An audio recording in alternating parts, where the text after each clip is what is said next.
scrapes on your knuckles, and more hard work in a week than most people do in a lifetime. But we know there is more to your operation than what the world sees.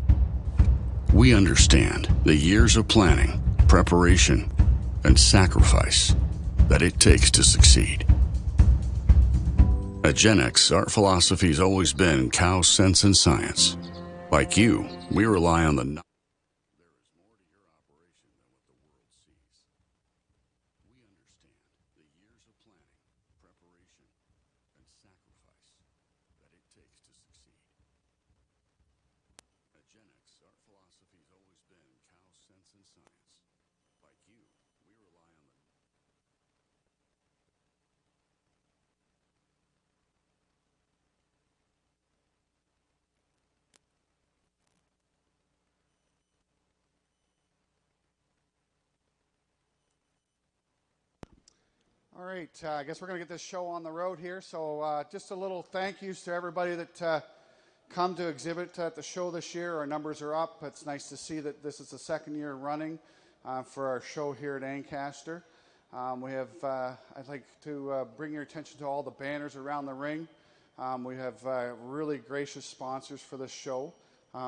This is the second year for most of them coming back and a few new ones. So if you know those sponsors, please say something to them. Thank them for sponsoring our show again. Our show committee, most of them are wearing a beige colored jacket or sitting up front here. I think we should thank them. They've put a lot of effort and time into making this show bigger and better every year. I think we should thank our sponsors by giving them a good round of applause. Also this year we've kind of expanded our vendor section over there, so we got some vendors over there. Definitely go over there and talk to them during the day. We've tried to make this event a little bigger. Brussels is here again, so any products you need from Brussels, make sure you stop by today or tomorrow and purchase them from Brussels. And tonight we do have a roast beef supper for all the exhibitors and family members, so definitely stick around for that. And then we'll have a good show today.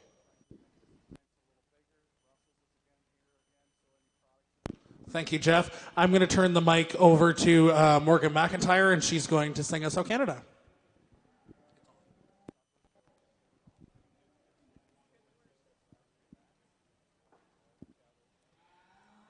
O Canada, our home and native land, true patron love in all of us common.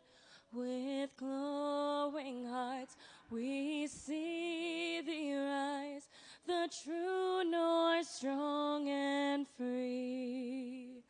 From far and wide, O Canada, we stand on guard for thee. God keep our land glorious and free. O Canada, we stand on guard for thee. O Canada, we stand on guard for thee.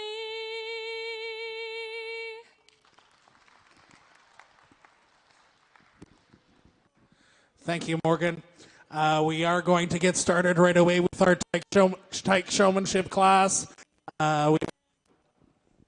We would like to thank our ring staff, Adam Smith and Martha Henshaw here today. We also have Barn Girls Photography, Whitney Ball in the ring. We'd also like to take this opportunity to welcome our judge here today, Brody Gardner. Brody and his wife Justine own and operate Diamond Tea Cattle Company, Red and Black Angus seed stock operation at Olds, Alberta. They manage 200 cows on their fourth generation family farm, along with their children, Kaylin and Hillier.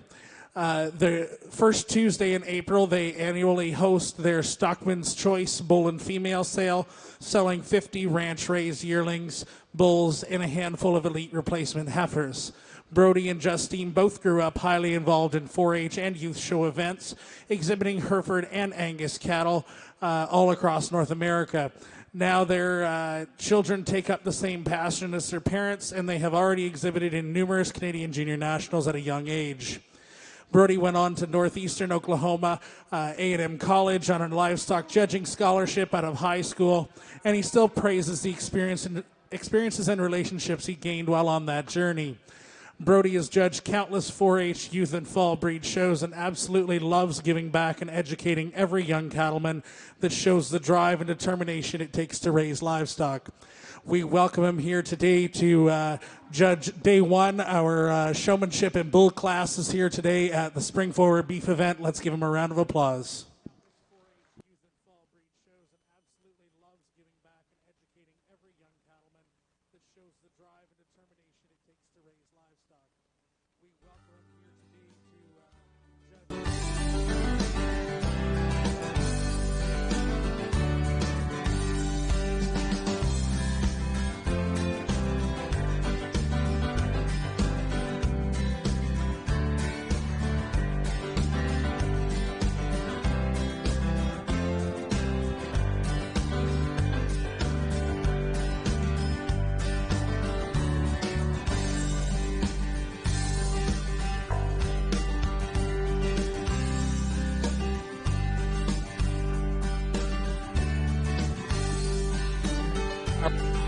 Our Tyke showmanship class. These are youth under 9 years old as of January 1st that are exhibiting their heifers with some help and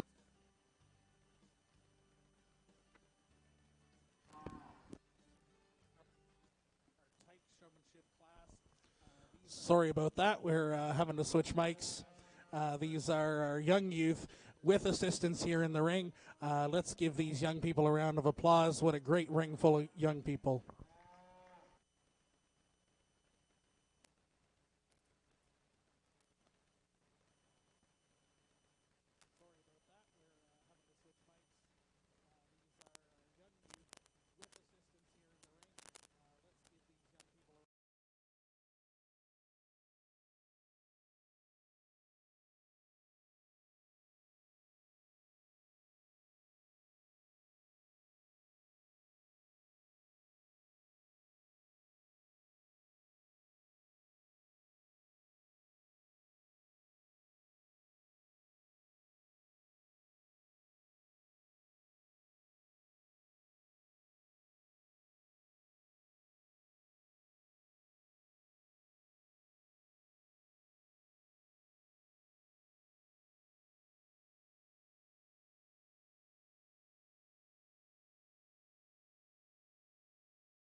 Looking for senior showmanship heat number 1 to be on deck.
Well, good morning, everyone. Can we hear that all pretty good out there? Everybody can hear me as much as they want to.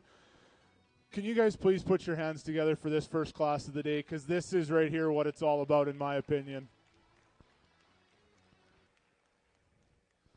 I have a daughter who would be 9, and my son is 7, so he's in the cleavers or PeeWees or tiny mites, whatever you want to call it. And yet I think when we give these young kids the foundation, when we start at this young of an age, we've got some 3-year-old kids in here. When we start at this age with them and give them all the tools to succeed and the best ability they can to move forward, I think that's just building those foundational blocks to move forward for these kids. And seniors, you guys watch out in a few years, because some of these kids are going to come and give you a bit of a run for your money when they get a little bit older, because we've already got some good foundational tools in some of these kids. They love it. When I ask most of these kids what their favorite part, they just love showing these heifers. They love leading them, so that's what it's all about. So thank you guys very much for making the first class of the morning fun. We're going to start. You guys move on out, and you guys can each get a bit of a banner on your way out. So thank you guys very, very much. We'd again like to thank Scott Show Cattle for sponsoring this class, and each entry in this class is going to get their very own banner for participating in this class, and we'd like to congratulate each and every one for the great job that they did out here this morning. Let's have a big round of applause for these youth.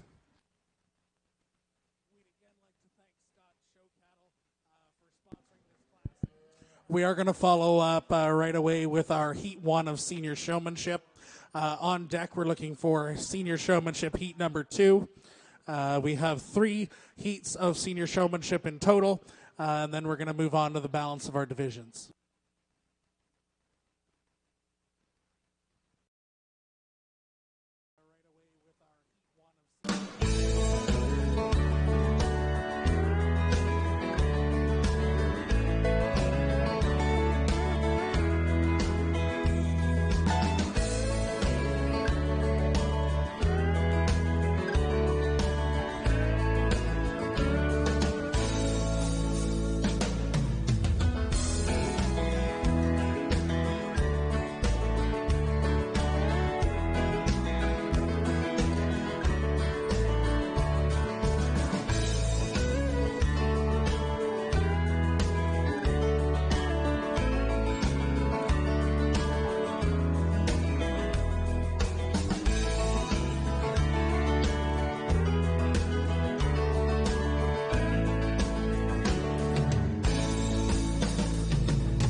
showmanship divisions today have been sponsored by London Junior Beef Expo. Let's give a round of applause for this great sponsor, sponsoring all of our showmanship divisions here today.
That's a phenomenal class, the senior showmanship right there. I really like what you guys have done where you start with your seniors after your young guys. So if there's any young members, juniors and intermediates, novice kids that are sitting outside, if you guys want to come and watch, the first class brought some pretty good heat this morning. Like right from top to bottom, this was a tremendous class of seniors all the way through. There's little things, and each showmanship judge is different from the next. There's some people that like a very exuberant showman, someone who's a very boisterous person out there, and there's others that like a small footprint. I would probably be the latter. I want you not to notice me when I'm in the ring. The reason why we're showing these cattle is to show off the heifer. So I don't really care if you see me in the ring whatsoever. What I mean by that is when I'm showing, whether it's a big 2-year-old bull or a little heifer calf, I'm a little bit closer to that heifer maybe than some. I want you to be I don't want to have to see you. I want you to hide behind that heifer. Now you got to be strong enough that you've got a good forearm that you can stay close enough to her that you can handle her, but I want you to be almost invisible out here. I want your heifer to be the one that you're showing off, okay? So what I mean by that is I don't need to see you step out too far. I don't need to see you have much movement. I want you to have a very low footprint in the ring when you're showing that heifer because she's the only thing that's important. Unfortunately, not you, it's her. I think we have 3 showmen that right off the bat did that in an exemplary job. When their heifer moves, they don't have to move her feet with their show stick. They have such a good handle on that heifer, they can feel it in their hand, and then when they're moving her, they can move her side to side, front to back, whatever they need to with just the motion of their hand. And that's a really confident, really, really good, effective showman that they can do that without having to break too much of their concentration. I think as we stand here throughout the class, we're able to see that more and more. Those heifers get a little tired. They want to move on this hard pack. So those showmen are able to move those heifers in a very slight motion. That's what, in my opinion, makes a confident, low footprint type showman, okay? I think these 3 did a very, very nice job of that. The young lady that is in the first part of the class, the more her heifer stands out here, you can see she gets a little antsy on her feet. That girl stayed calm, and she was able to walk through that. The heifer in second, I think the more that she stands out here, she gets a little bit uncomfortable on her toes, and you can see that she's starting to push this young showman. She stays with it, okay? She knows that heifer's a bit of a handful on the end of that halter. She stays calm and stays with it. Probably the one that I admire the most, the showman that was more like me when I was younger, is this young man in third. That's just a quiet, bomb-proof type heifer, and you do a real good job of just staying with her. You guys don't get into holes and don't get into corners. I think what happens for some of our kids down farther in the group is when we especially got on to that, I'll call it like the southwest corner down in there by the in gate, what happens when we get in there is we always got to be really cognizant of those corners, okay? When the kids are in the front, it's a straight line. But when you make that bend, you got to be aware of where your ring is to know where the front end of your heifer needs to be. If you get her pulled in straight to a corner, the judge loses his contours of your heifer, okay? Especially for the Hereford and the Charolais heifer. They got pushed in that corner, and we always got to be cognizant of that. No matter what your ring size is, you guys got to pay attention to that, okay? Awesome set of first seniors. Thank you very much. You brought the heat in the first group, so we're excited to see more. In senior showmanship heat number 1, leading off this class, ring number 3, Tegan Quinn. In second, ring number 4, Regan Sawyer. In third, Nolan Chalmers. In fourth, ring number 1, Vanessa Boudelier. In fifth, Zach Bott. In sixth, ring number 5, Rebecca Passo. In seventh, ring number 6, Owen Dudgeon. In eighth, ring number 7, Nicholas Dunsmore. And in ninth, ring number 2, Tyler Tellier. Entering the ring now, we have senior showmanship heat number 2. On deck, we're looking for senior showmanship heat number 3, followed by our champion senior showman.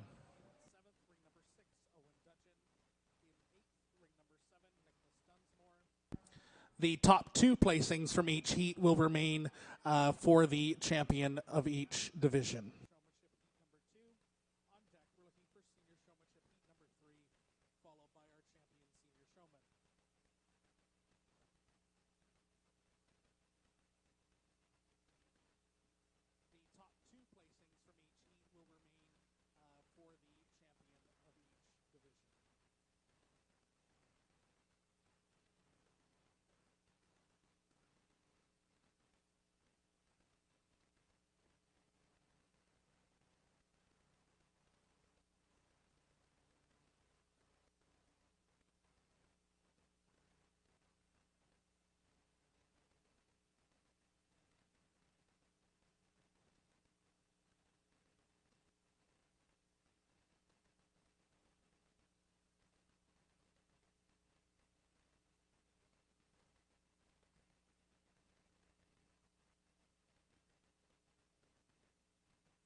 There's a lot of times that showmanship is a marathon and not a sprint, okay? And what I mean by that is the class keeps going.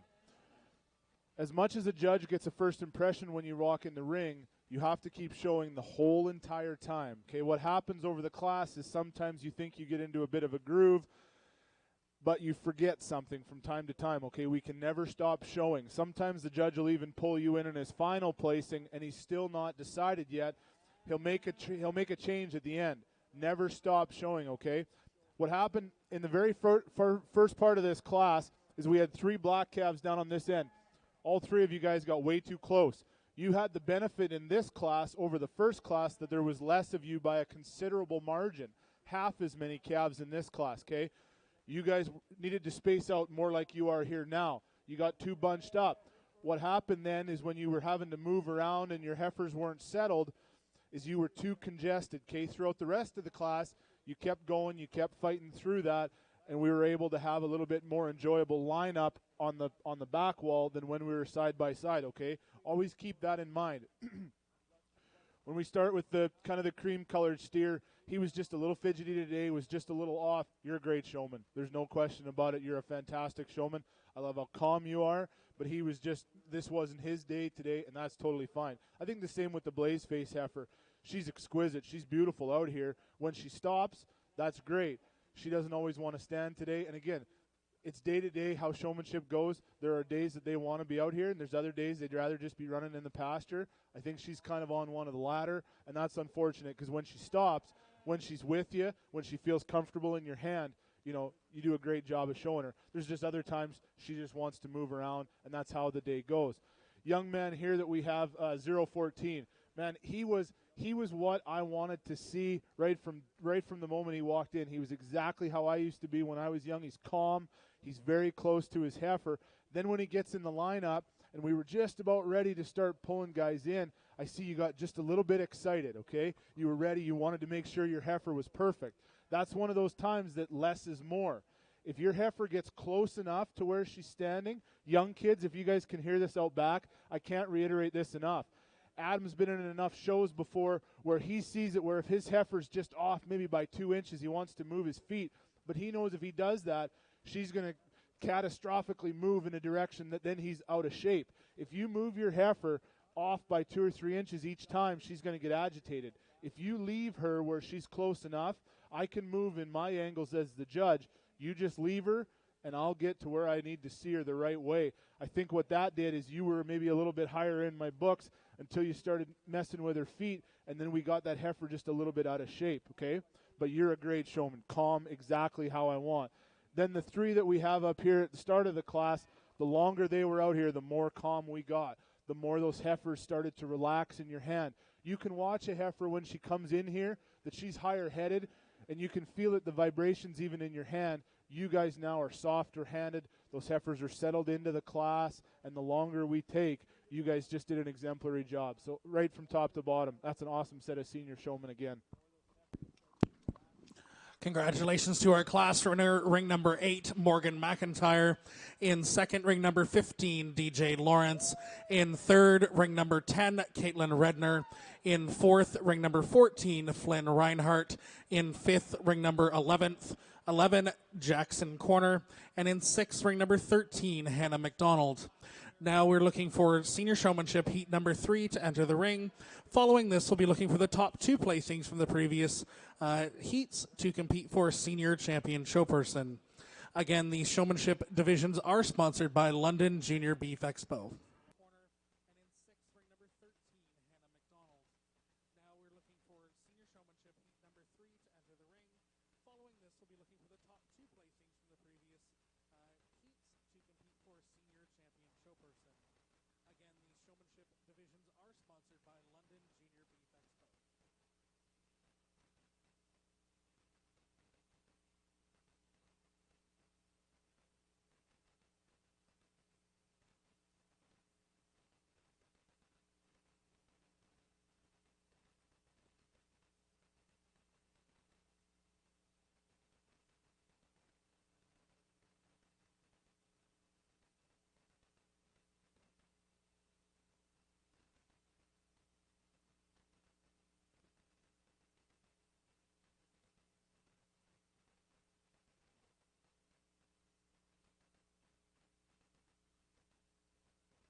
it might just get better and better every class. Now, here was a fun one, and there were some challenges in this class too, and the longer we stood out here, I think that's kind of where things started to separate a little bit. I talked to the 3 young guys that round off the class here, and we talked to them. Sometimes it's just not the heifer's day. Sometimes it's just not the animals' time that they want to be in here. They might get along that fence line, see that banner. All that stuff is practice and more time, okay? One thing that we do at home when we halt to break these cattle is on day 1, 2, and 3, we'll tie them high. Like right out of the chute, they've got some buck and fight into them, and we'll tie them high right for those first few days.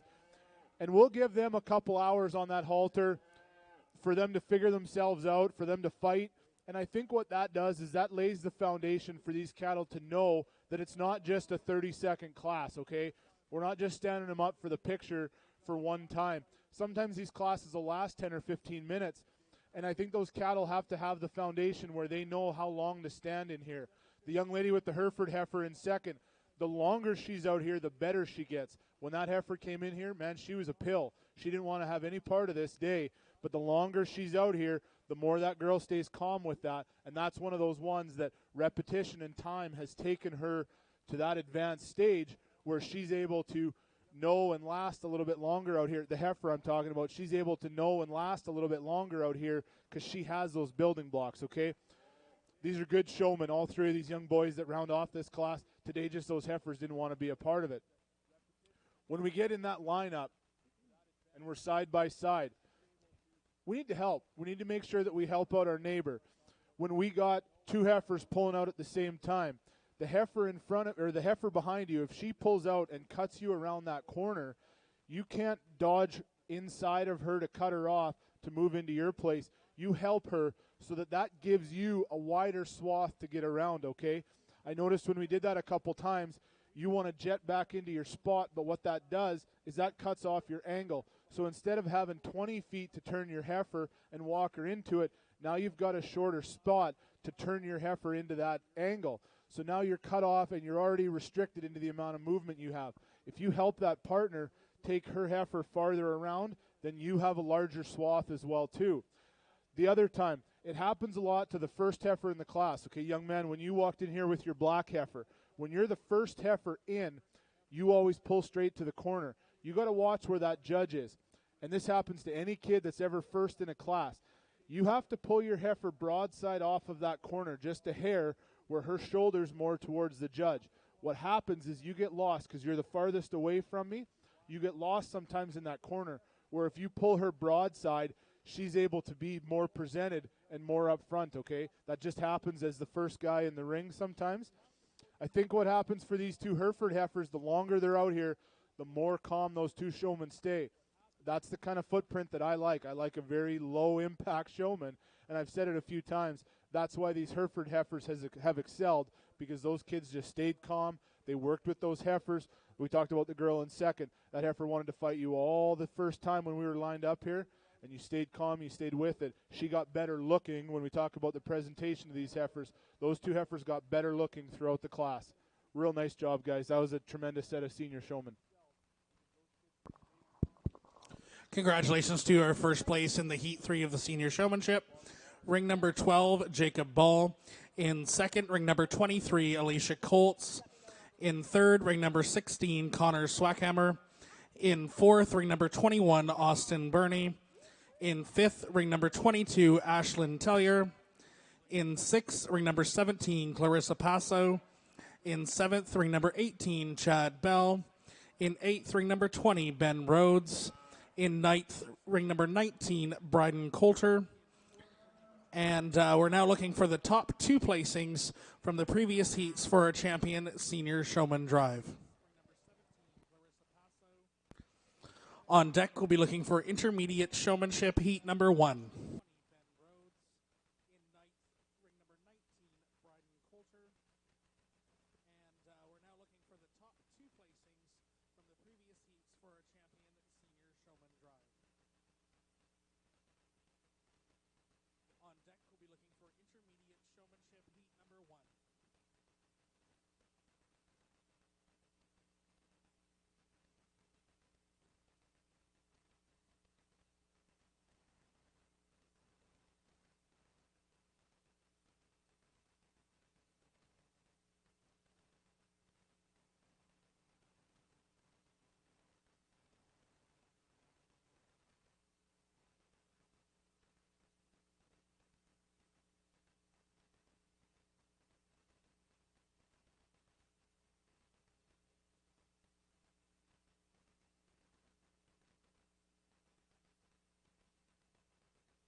get rolling into our day here, we're going to go ahead and we're going to start to draw some of our Mega Moolah tickets.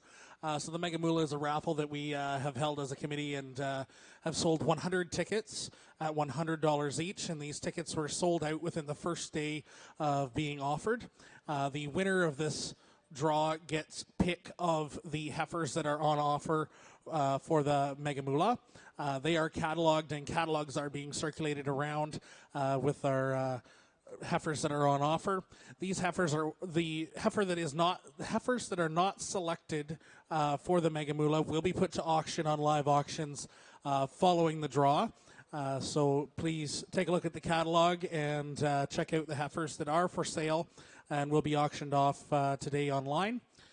We are going to go ahead and start drawing some tickets. So we're going to draw the tickets from 100 down to number 1, leaving the bottom 20 tickets for our event this evening. So I'm going to go ahead and we're going to start drawing some of the tickets as we move along.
So the first 5 tickets that we pulled for the Mega Moolah, these are non-winning tickets. So we've started at ticket number 100. So this is the first one drawn. It was Dibhurst Farms. You're out. Skylar Rogers, you're out.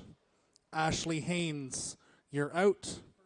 Cade Early, you're out. And Dibhurst Farms, you're out. We'll continue to draw throughout the day.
Well, folks, thanks for bearing with me for a second. Please put your hands together for this amazing set of Senior Showman Championship class.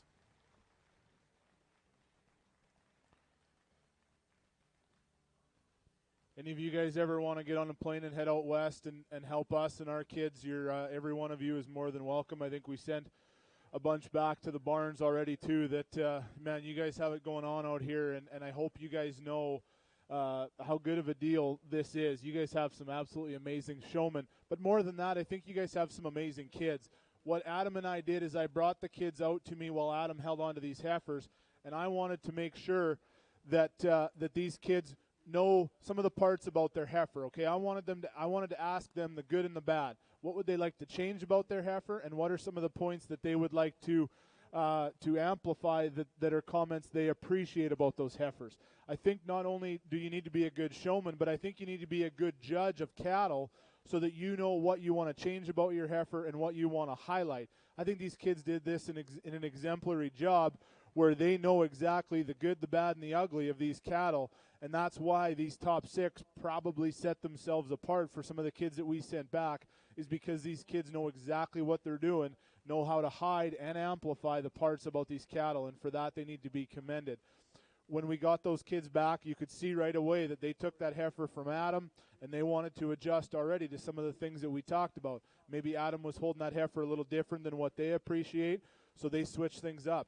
That shows an attentive showman that knows exactly what they want to work on each and every time they get into those heifers. Okay, the longer we stand out here, I think that's probably why these 3 heifers are going to sort themselves to the bottom of this championship class, is they're just ready to be done for the morning. They've already gotten to the upper limits of their extensiveness for the morning, and now they're ready to kind of pack it in. These 3 black heifers, that the longer they're out here, these girls they keep going. Okay, they're very polished showmen. They are showmen that have worked really, really well with these heifers, and they've made it so that every time these heifers are looked at and viewed from my standpoint, these heifers get better and better and better. With that, I'm going to go, I'll shake the hands of my champion and then my reserve. Anybody out there watching, you young kids, if you want to watch a master class of showmen, that was this championship class here right now. Please help me one more time, put your hands together for a set of amazing kids.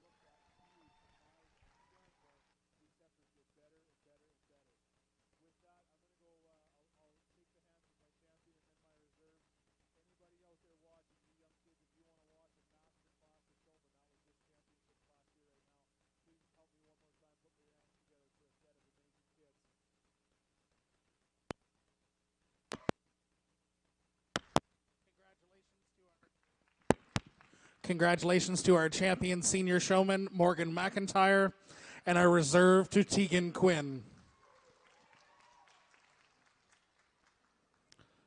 Next in the ring, we're looking for our intermediate showmanship heat number 1. On deck, we're looking for intermediate showmanship heat number 2. We are going to take a brief photo break.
The heifer calf that becomes your herd matriarch. The hush from the crowd when your calves step across the scale on sale day. And the accolades when the gavel falls after the last lot sells. The road to these accomplishments starts well before dawn and continues late into the night. They're born from sweat on your brow, scrapes on your knuckles, and more hard work in a week than most people do in a lifetime.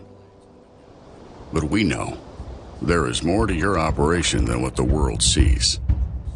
We understand the years of planning, preparation, and sacrifice that it takes to succeed. At Gen X, our philosophy has always been cow sense and science. Like you, we rely on the knowledge of those that came before us. We appreciate cattle for their phenotype and know the importance of hard-to-measure traits to your bottom line. We believe that behind every good bull is an even better cow. At the same time, we know that to be successful for generations to come, we must embrace today's data-backed technologies, utilizing EPDs and genomics to ensure our bull lineup is second to none in every way that counts. At its core, Cow Sense and Science is a blending of generational wisdom with cutting-edge genetic tools to produce cattle that exhibit real-world worthiness. At times, it may seem that Cow Sense and Science are at odds with each other, but one without the other is not a complete picture, because the whole that defines us is greater than the parts that make us. That is Cow Sense and Science.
Let's have heat number 1 of our intermediate showmanship. On deck, we're looking for heat number 2.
Okay, now here's a class that offered a little bit more challenges. I had to get on these kids right off the bat.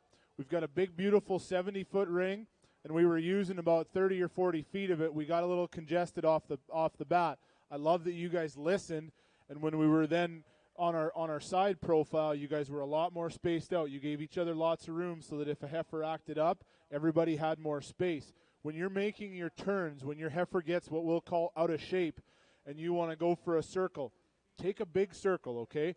If you make tight corners and a smaller circle every time, you restrict the amount of movement that your heifer has. So if you want to walk her into it, because a lot of you are good enough showmen that you can feel your heifer walking into her place, the longer of a circle you take, the easier it is. She has more steps to be able to get comfortable to get her perfect stride. Do not restrict yourself with small corners and small circles. Take a bigger loop, okay? Don't worry about maybe bump it into the ring man. Just make sure you give your heifer enough room to make that big, comfortable circle. The tighter you turn her, the harder that is, okay? Remember that. Corners. Sometimes being the first person in the ring is the most challenging because you have to know exactly where you're going. You have to listen to the ring man. You're the leader of this. The young lady with the heifer here, third from the bottom. When you're up in that corner and you were by yourself up there, you got lost in that corner because your heifer's head wanted to tuck towards that door. Just like we talked about in those senior showmen, bring her head a little bit out in towards the ring so that the judge can see her more on a profile, okay? And that's for anybody. When we get tucked down in this corner down in here, sometimes your heifers want to drive towards that door. Get them on their off angle so that we can see the full profile of those heifers and we don't get lost down in there, okay? Another one, make sure we help out our fellow competitors. Twist a tail. Give them a nudge with your show stick. Be comfortable and confident enough out here that you guys help the flow. Adam's really just here for his smiling, his pretty smile and his charming good looks. There's no other reason for why he needs to be in here. There's 8 or 9 of you out. You guys help one another, okay? So if a heifer stops, if the Charlet heifer stops, you make sure you follow up behind and so on, okay? You guys got to be courteous. A good showman is also courteous of everything else.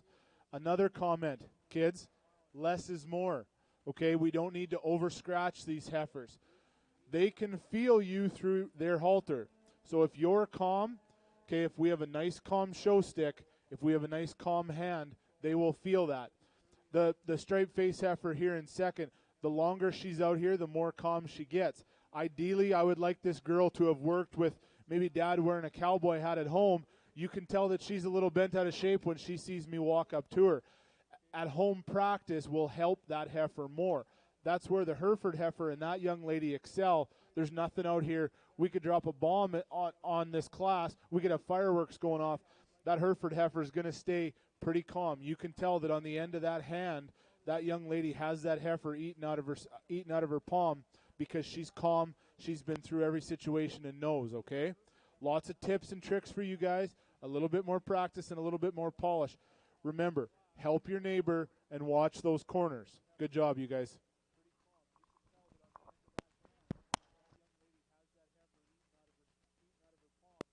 Congratulations to Intermediate Showmanship Heat number 1.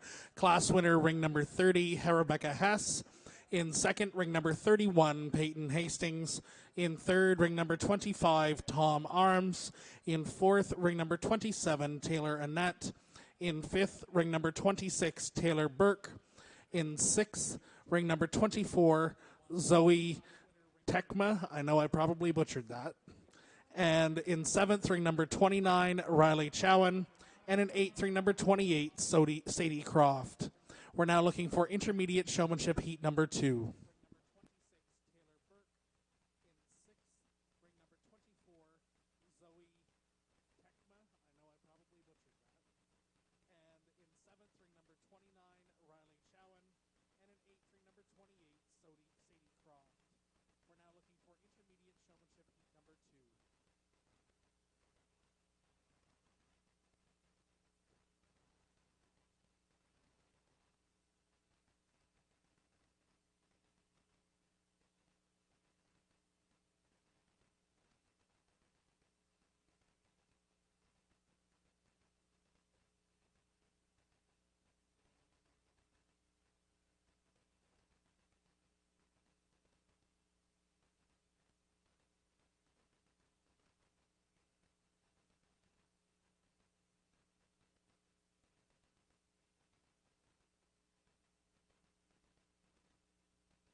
Well, I will not apologize for taking long in that class because it was absolutely phenomenal from top to bottom. That was as good of a class as we've had yet today. I think the longer they're out here, these two girls kind of set themselves apart with the Blazeface heifer and then the Hereford. Calm, relaxed, low footprint type showman.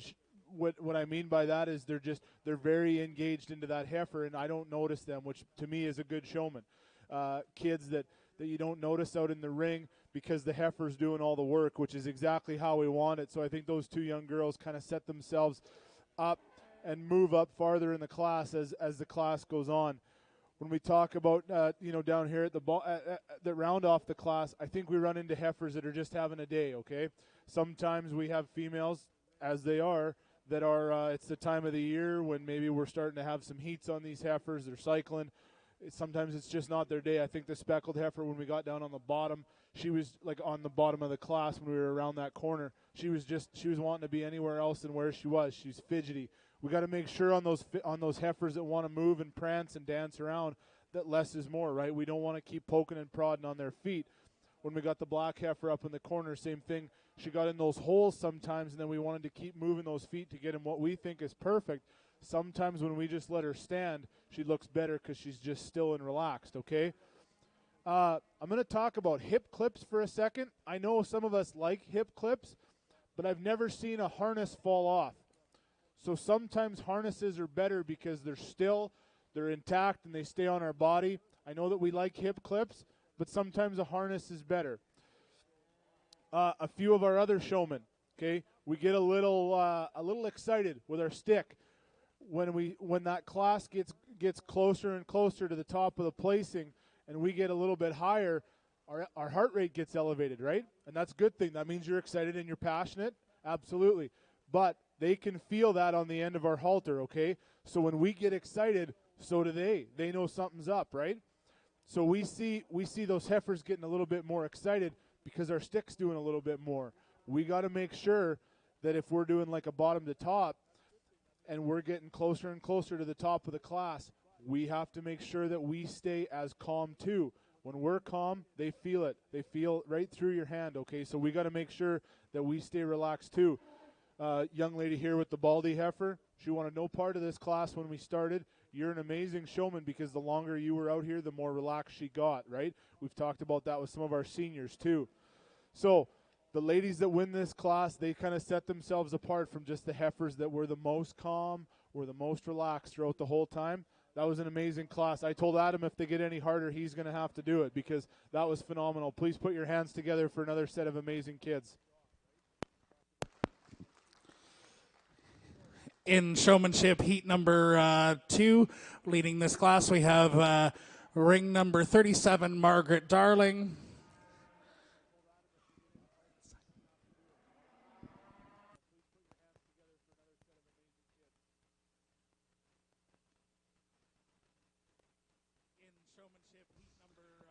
Ring number 38, Maddie Bott.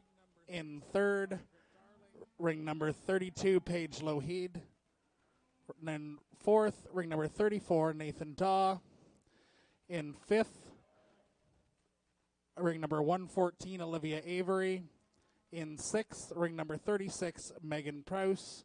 In seventh, ring number 35, Michaela Lott. In eighth, ring number 33, Owen Daw. And in ninth, ring number 39, Mackenzie Martin. On deck, we're looking for heat number 3 of intermediate showmanship.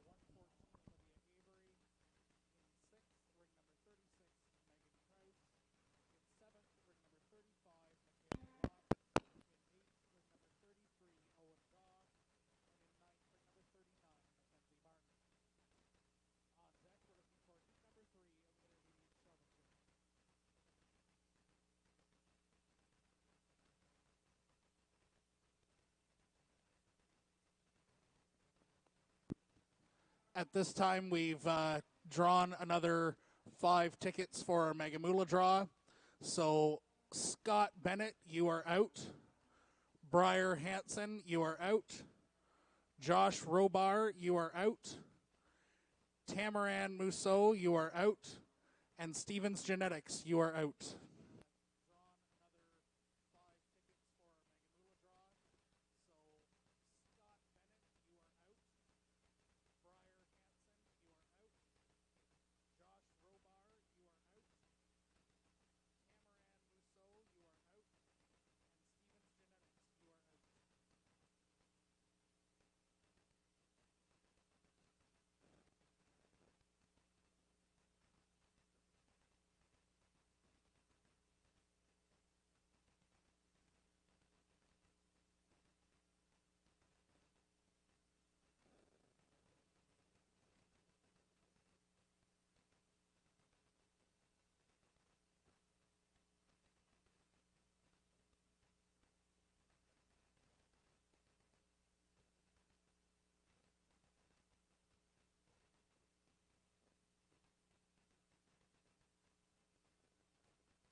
We would also like to thank Junior Beef Expo London for their donation to cover the Showmanship banners this year.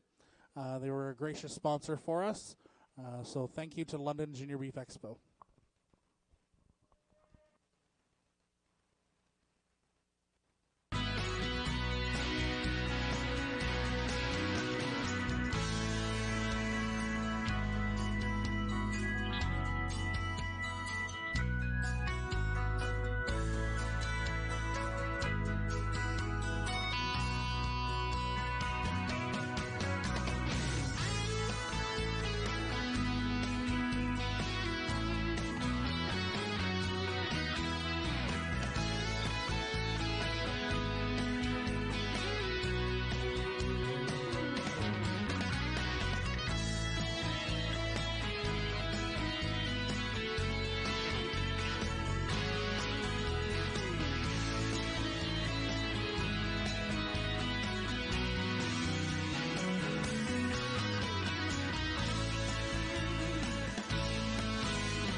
On deck, we're looking for intermediate showmanship heat number 4.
It might just get better and better as we go along. I think this class was phenomenal. The way these 4 showmen at the end challenged themselves was absolutely intriguing. Young lady with the belted heifer, when you're down in that corner, you got to watch your angles, right? So sometimes when you're first, I said it in one of the senior classes, when we're the first in the ring, sometimes that's the most challenging because we have to watch our angles and where we're at.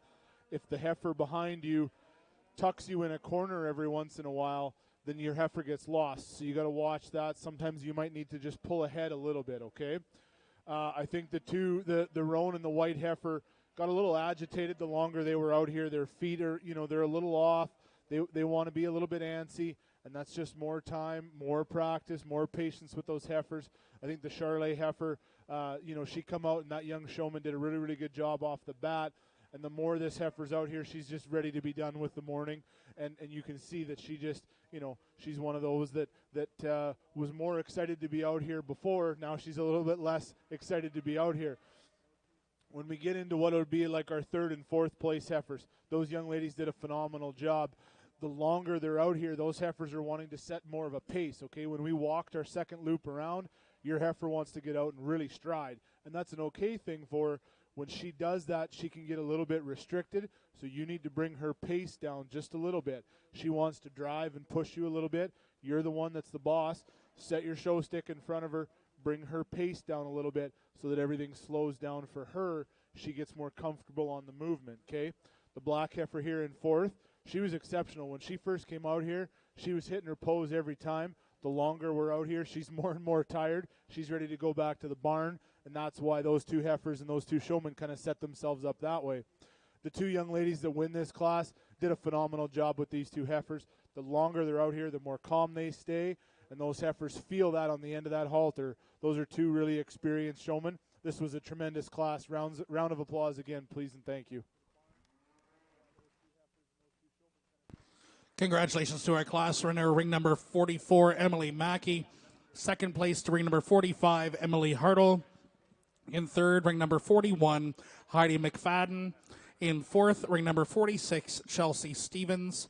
In fifth, ring number 43, Faith Bauma. In sixth, ring number 42, Gabriel Cott. And in seventh, ring number 40, Katie Cocking. Into the ring now, we're looking for intermediate showmanship, heat number 4.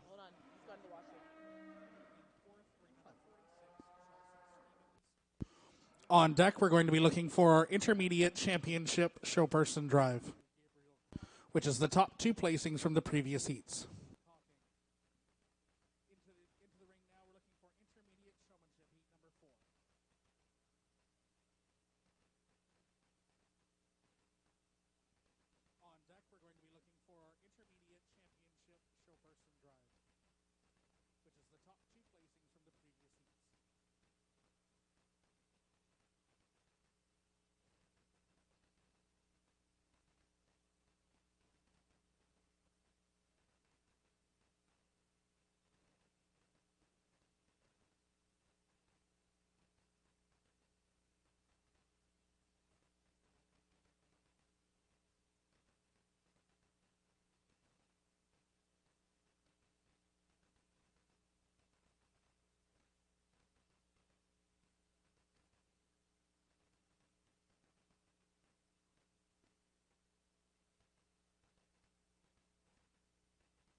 a really, really nice class to talk.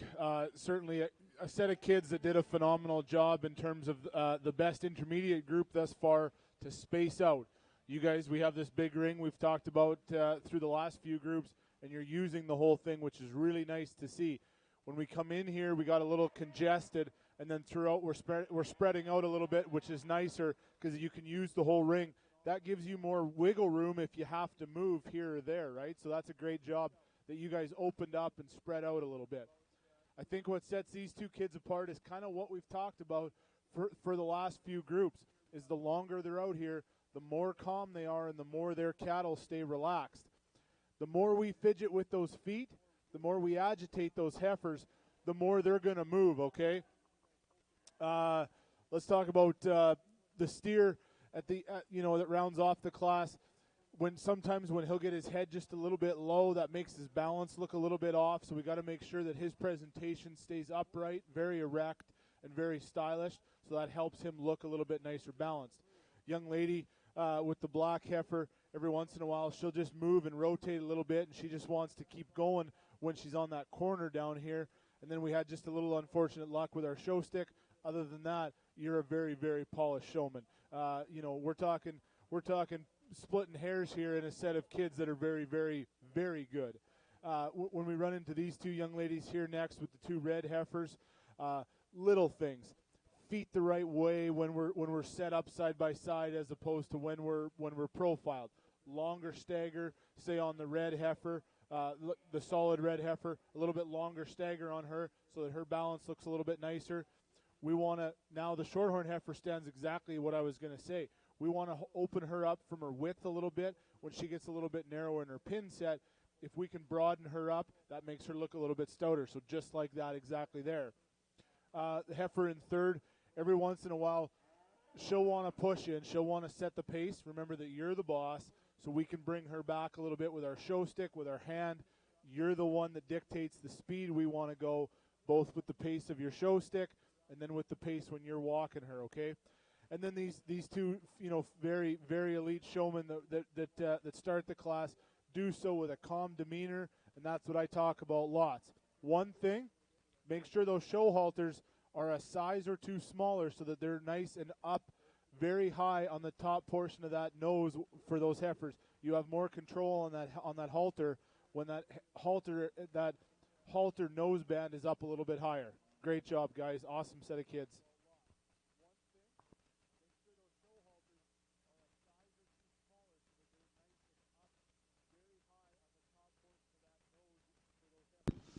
Congratulations to our class winner, ring number 50, Bella Davidson. Second place, ring number 47, Carson Blankyron. Third, ring number 52, Ava Noonan.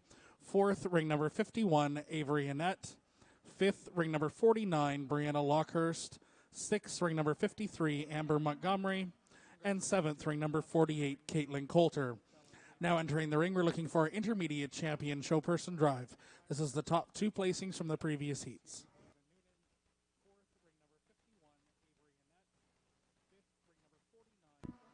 At this time, we've drawn 10 more of the Mega Moolah tickets. So, Adam Balma, you're out. Mitch McCready, you're out. Edgewater Farms, you're out. Max Boers, you're out. Owen Pletch, you're out. Edgewater Farms, you're out. Ben Rhodes, you're out. Josh Robar, you're out. Eric Doran, you're out. Steve and Betty Walters, you are out.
In our championship of this class, I, in my opinion, have two exceptional showmen out here that are left standing.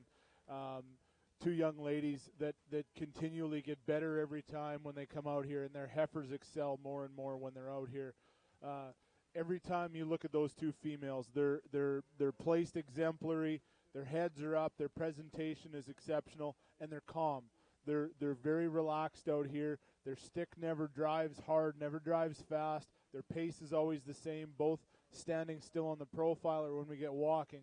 And I think that's why those two girls have and themselves as showmen have set themselves apart. Little things out here for the rest of you that are standing. First of all, you're exceptional show people. Absolutely exceptional.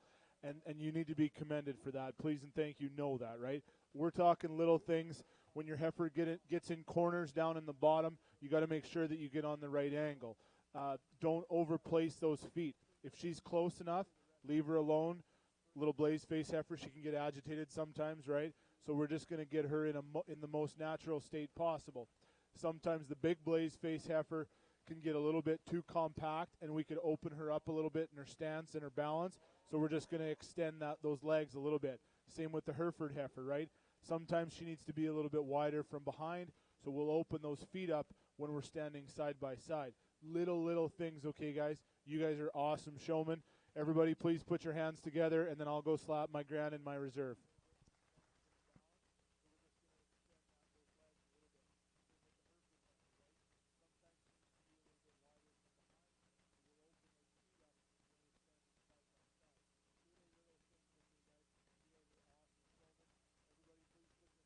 Congratulations to our champion intermediate show person, Rebecca Hess.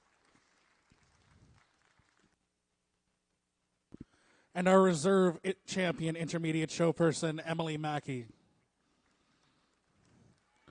After a brief picture break, we're going to come back for junior showmanship heat number 1.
The heifer calf that becomes your herd matriarch. The hush from the crowd when your calves step across the scale on sale day. And the accolades when the gavel falls after the last lot sells. The road to these accomplishments starts well before dawn and continues late into the night. They're born from sweat on your brow, scrapes on your knuckles, and more hard work in a week than most people do in a lifetime. But we know there is more to your operation than what the world sees. We understand the years of planning, preparation, and sacrifice that it takes to succeed. At Gen X, our philosophy has always been cow sense and science.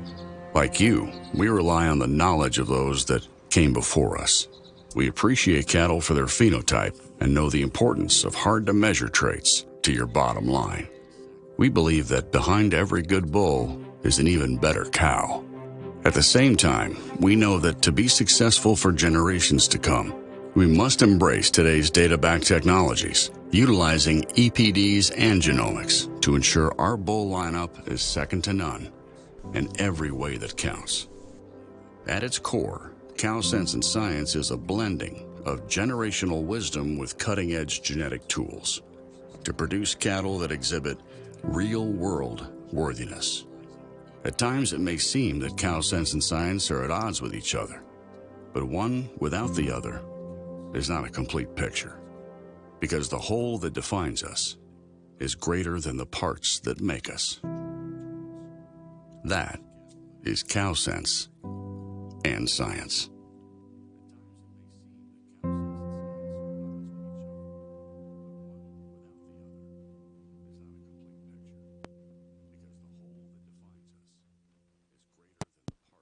We've drawn 10 more of the Mega Moolah tickets.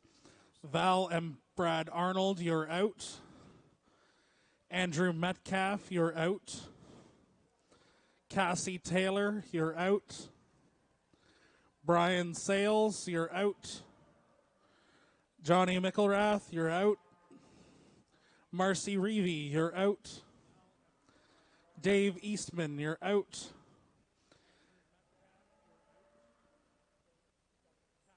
Janet Demarest, you're out. Briar T. Farms, you're out. And Tyson Walker, you're out.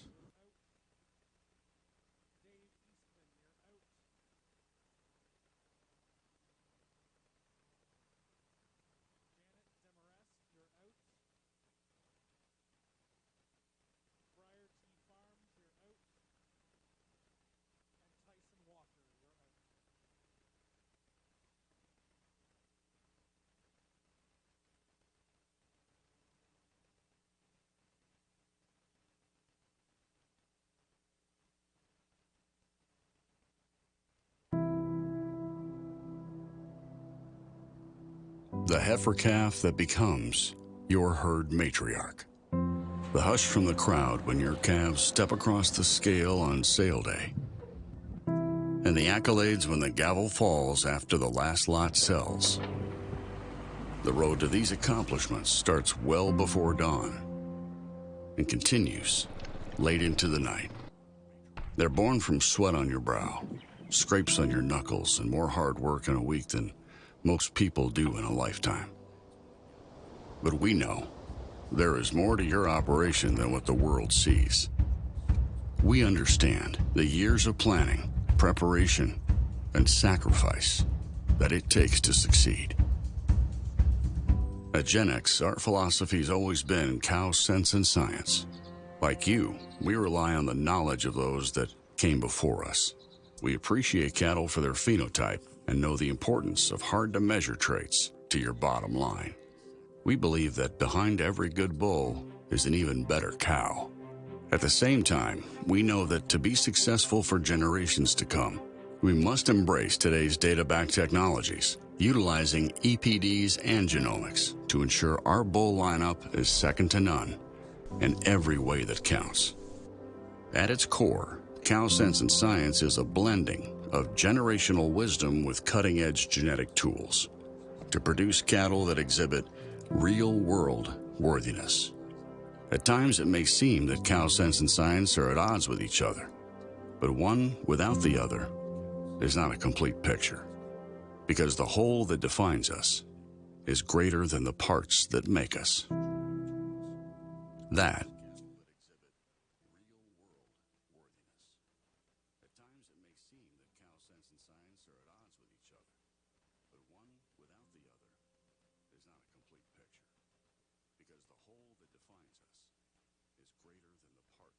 Let's have Junior Showmanship heat number 1.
we'll talk more, or I'll talk more individually to the kids in these younger age brackets, so that you guys don't have to listen as much to me.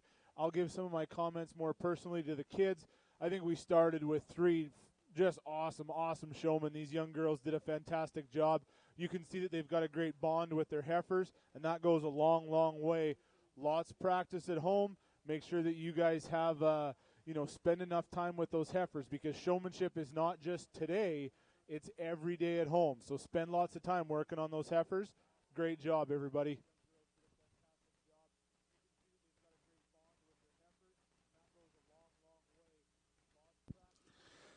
Congratulations to our class winner, ring number 62, Peyton Dene. In second, ring number 57, Taylor Mackey. In third, ring number 59, Shelby Crawford.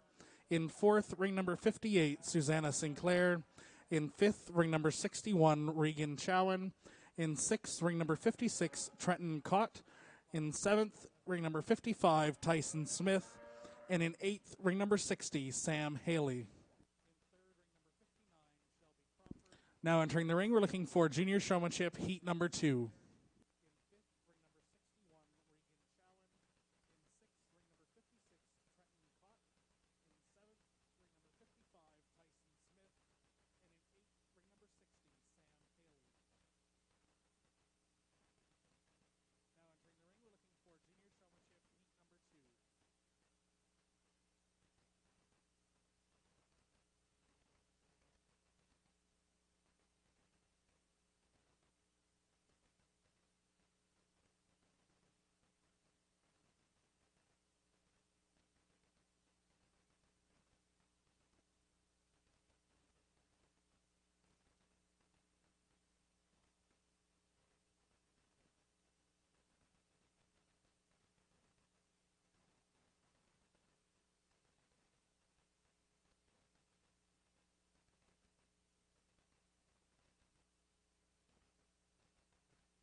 we would like to acknowledge some of our sponsors here at this event.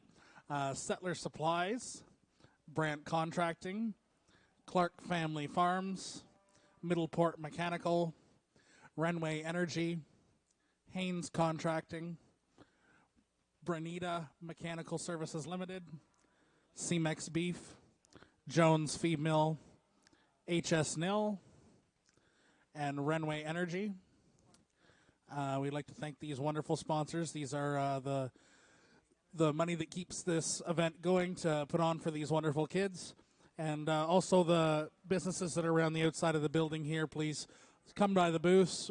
We have a great set of vendors here today and tomorrow as well, so check them out while you're here.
We have pulled 10 more names for the Mega Moolah draw. Adam Gilbert, you're out.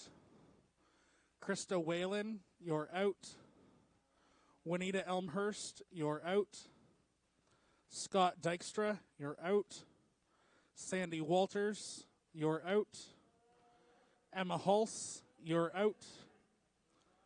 Doug McKay, you're out. Granlore Farms, you're out. Wade Graham, you're out. And John Stevens, you're out.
Another great set of junior kids. We talk again about these first 3 or 4, so relaxed, so calm. You can see like the black heifer out here, she's almost fallen asleep. That heifer so relaxed in that young girl's hand, and those are great showmen. Little things again on for some of our junior kids, if you guys can hear me out back. We don't need to overdo these feet.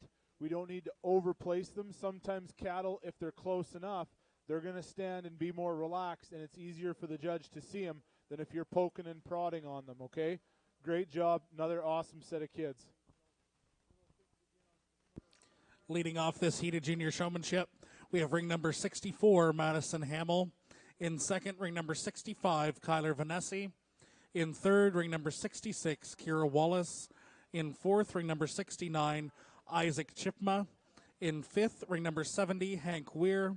In sixth, ring number 67, Cade Vanessa. And in seventh, ring number 63, Max Boers.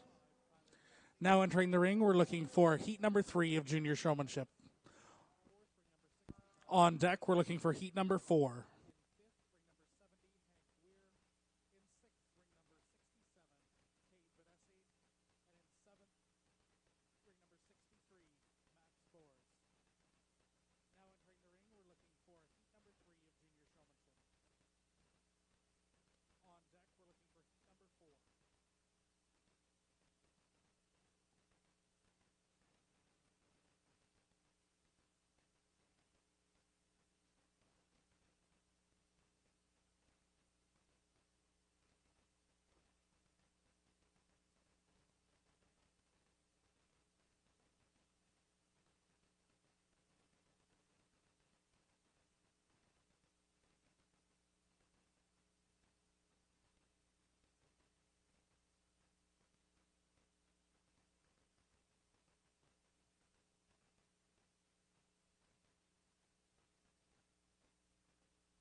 This was a really fun class of juniors, and I talked to these kids. We had a few little nuances we wanted to work on and change, and I talked through some of these guys. That was an awesome, awesome set. Really calm top 4 or 5 showmen that we had, and I'm really excited to see these guys move on, and we'll keep going with some juniors. First place in this class, ring number 74, Gus Reed. In second, ring number 71, Hallie Pleacher. In third, ring number 75, Grace Dudgeon. In fourth, ring number 76, Felicity Groves. In fifth, ring number 77, Ethan Passo. In sixth, ring number 72, Haley Dawson. In seventh, ring number 78, Emma Anderson.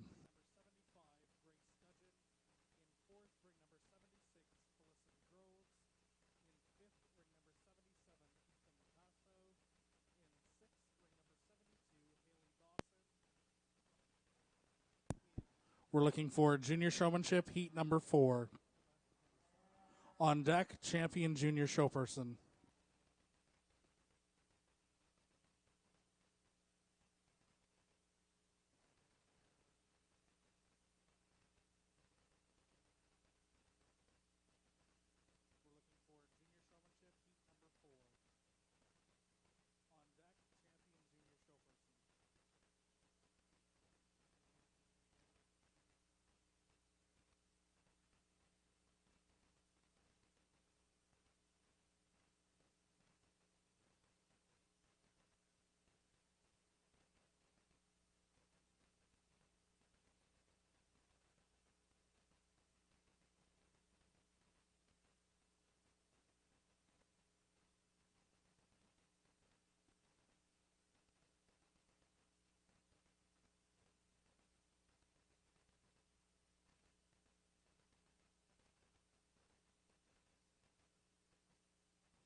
10 more tickets.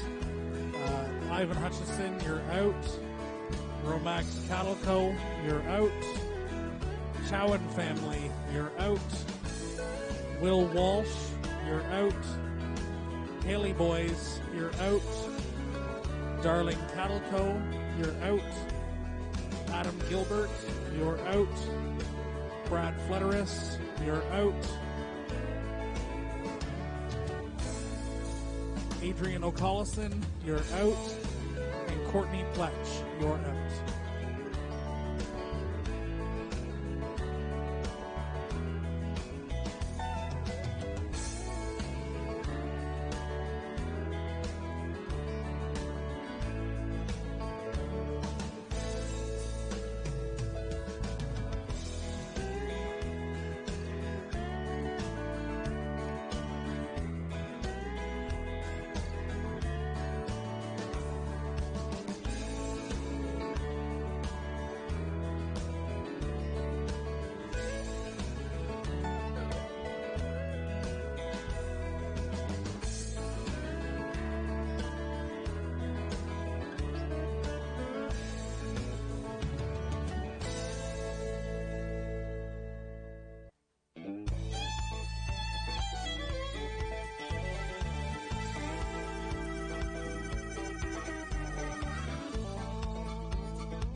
This is just a cool class, a cool set of kids. I visited with all of them again, and some really, really neat kids. We had some kids with an unfortunate circumstance today with animals that just weren't wanting to behave, but that's okay because we've all been there, okay? Every one of us that's ever shown, if someone tells you that they haven't, they're lying. We've all had those days where we're competitive and we're a very, very good showman, but we just happen to have a steer or a heifer that doesn't want to agree with us today, and that's okay. You're all kick-butt kids. You're awesome. Keep working hard. Keep having fun. And this has been a great class. We've got 2 awesome ladies that are going to represent this class in a championship in our juniors.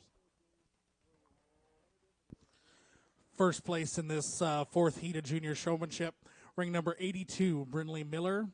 In second, ring number 79, Ella Noonan. In third, ring number 81, Brody Blenkiron. Fourth, ring number 84, Alyssa Haywood. In fifth, ring number 83, Andy Kierce. In sixth, ring number 80, Courtney Pletch. In seventh, ring number 86, Alex Haley. And in eighth, ring number 85, Allie Campbell. Now entering the ring, we're looking for the top 2 placings from the previous heats to compete for champion junior showperson. On deck, we'll be looking for novice showman heat 1.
pull 10 more names from the Mega Moolah pot. Gus Reed, you're out. Steel Speckle Park, you're out. Blenkiron family, you're out. Howe family, you're out. Corbin Reed, you're out. Kevin Smelser, you're out. Flynn Reinhart, you're out. Chad Dingwall, you're out. Dwayne Hartle, you're out. And John Bosnack, you're out.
I sound like a broken record, but man, these kids are awesome. They're fantastic. And I asked every individual kid some good things and some things they'd like to change about each and every one of these heifers.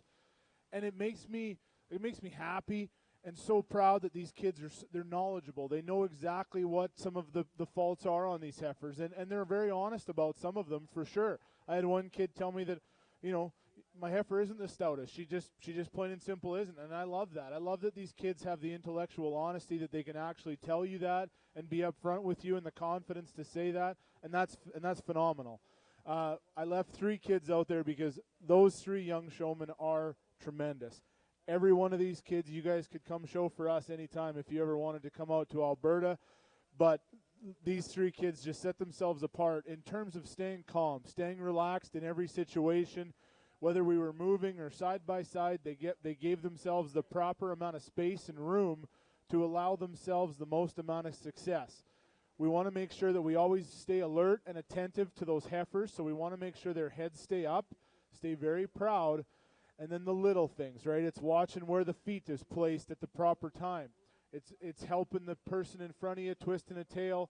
It's little things like that. I'm going to go select my grand and then my reserve. Obviously, the one left standing will be third, but please put your hands together for just an awesome set of knowledgeable, hardworking kids.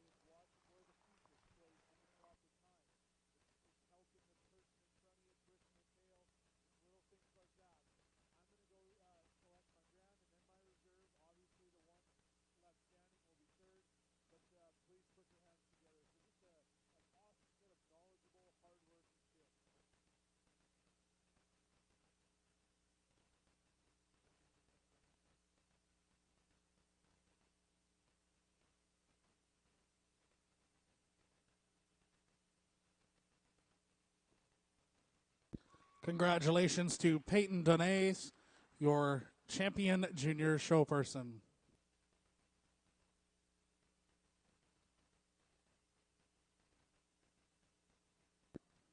And reserve to Taylor Mackey.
Let's have our novice showmanship heat number 1, please.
The heifer calf that becomes your herd matriarch.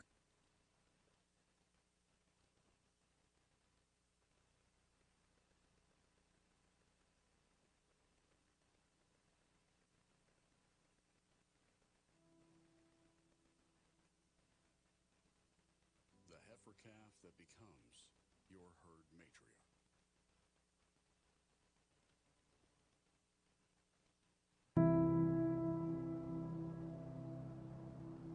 The heifer calf that becomes your herd matriarch. The hush from the crowd when your calves step across the scale on sale day.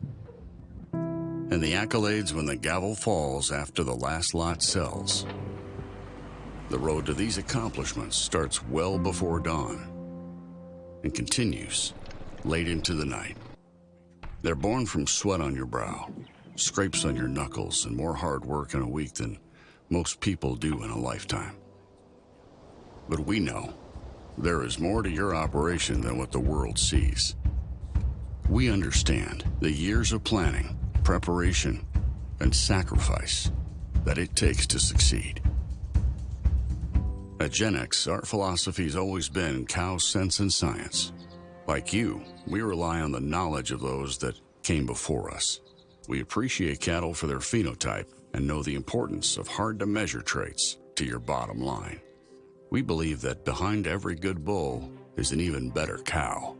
At the same time, we know that to be successful for generations to come, we must embrace today's data-backed technologies, utilizing EPDs and genomics to ensure our bull lineup is second to none in every way that counts. At its core, Cow Sense and Science is a blending of generational wisdom with cutting-edge genetic tools to produce cattle that exhibit real-world worthiness. At times, it may seem that Cow Sense and Science are at odds with each other, but one without the other is not a complete picture, because the whole that defines us is greater than the parts that make us. That is Cow Sense and Science.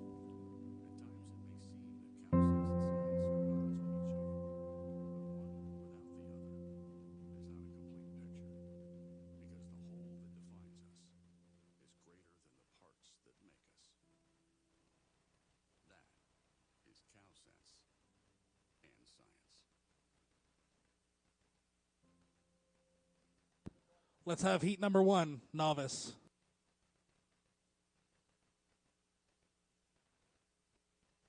Martha, where's heat number 1?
our showmanship divisions here. We just want to remind our bull exhibitors that the bull class will commence directly after the champion showmanship drive. There will be no break. We will be moving right into the bull class. So have your bulls ready at the champion showmanship drive. And everyone stay around for free beef dinner tonight and our mega Moolah draw to take place here early this evening.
I talked to some of our juniors about a few little things we would like to change.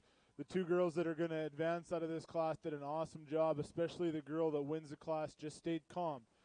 These heifers got a little antsy. The day's already been that much longer, so these heifers have been through a little bit more throughout the whole entire day. They've stood a little bit longer. It's taken them longer to get ready, so these heifers are a little bit antsier for our younger kids. So they just have to stay relaxed, stay calm, and you can see, especially that big black heifer that leads the class, that young lady just did a really, really nice job of just keeping that heifer relaxed and calm in her hand. Great set of kids, awesome job, and we'll keep moving on. Congratulations to our class winner, ring number 93, Sadie Dudgeon. In second, ring number 92, Sadie Mitchell. In third, ring number 91, Taylor McFarlane. In fourth, ring number 95, Paisley Dagg. In fifth, number 90, Tenley Parker. In sixth, number 96, Paige Haynes. In seventh, ring number 94, Rhea Dow. And in eighth, ring number 89, Tyler Smith. We're now looking for Novice Showmanship Heat number 2. On deck, we're looking for Heat number 3.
Just so that everyone knows, the food truck will be closing at 5 o'clock.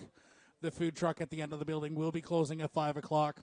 We will be having a sponsored beef dinner by our business sponsors, Clark Family Farms, Bovatech, Middleport Mechanical, and Burger Barn.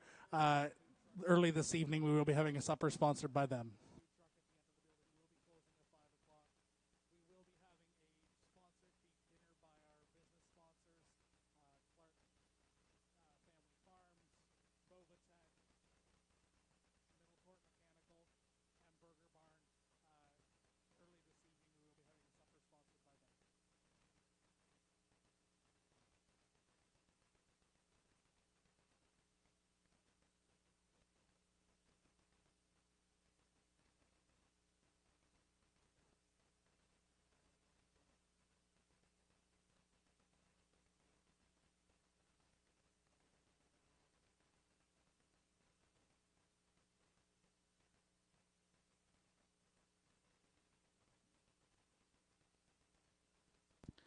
If someone is missing an AirPod, there was one single AirPod found at Brussels Agri Services.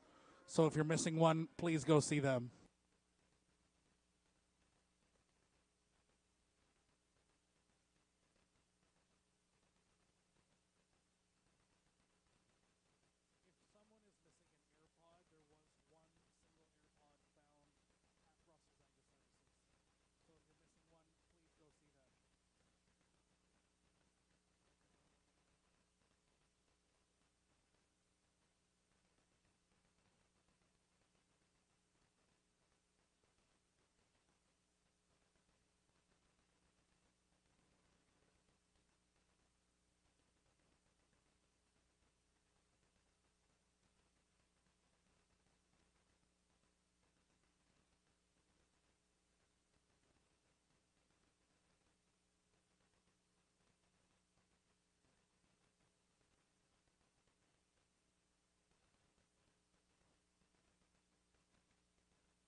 This was an awesome class. I talked to the kids individually a little bit about some things we would like to work on, some of the things that they like the best.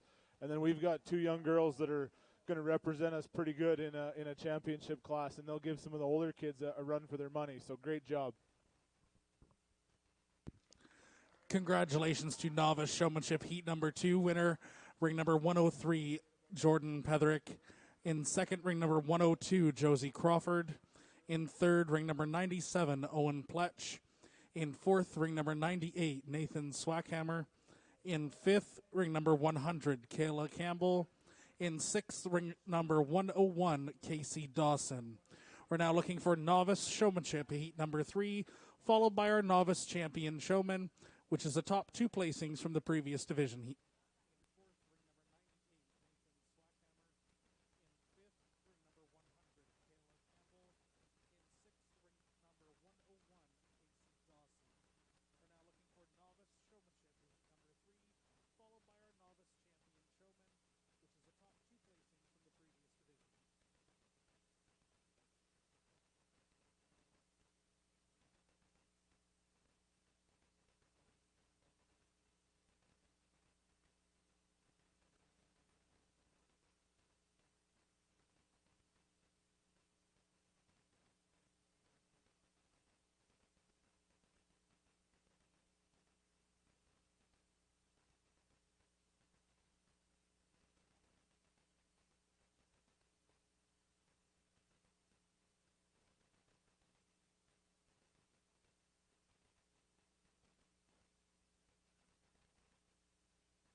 Really fun class of young kids here. I love that some of these juniors have a smile on their face, and that's cool because we're happy to be out here.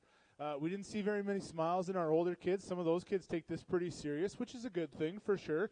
It's we like that professionalism, but I like that some of these kids are out here having a good time and having fun, and that's fantastic. We talked through all the kids. We told them some pointers, and we're nearing the end, and we'll keep having some fun.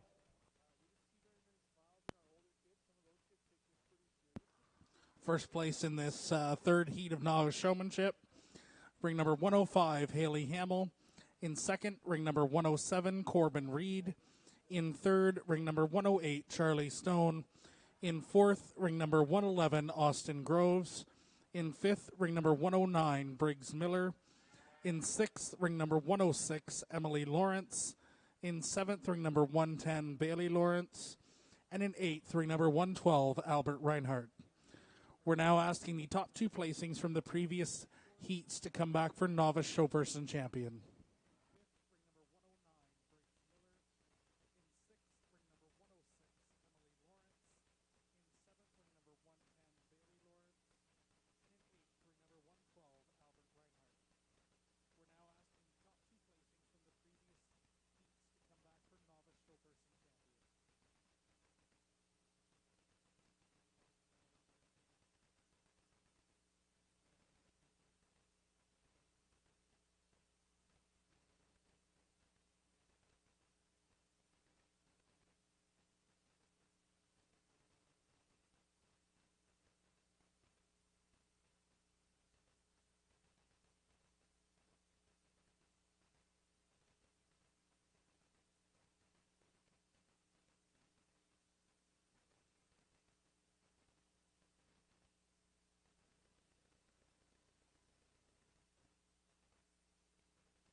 the littlest kids of the day, but by far and away by a country mile the cutest. This was probably my most fun class so far of the day. These kids are smart, man. They're cracking the whip on me and telling me some stories about everything. We've talked about hockey, about showing rabbits. We've talked a lot this afternoon to these kids, and it's fantastic how knowledgeable they are and worldly about other things, not just showing heifers, and this is fantastic. So that's awesome. First of all, you guys did a fantastic job. This was as tough of a class as, say, our senior championship. You guys did a whale of a job in terms of always staying relaxed, staying within your heifer. What I mean by that is if she's a little bit antsy or fidgety, you guys stayed together with her and kept that bond and kept that connection.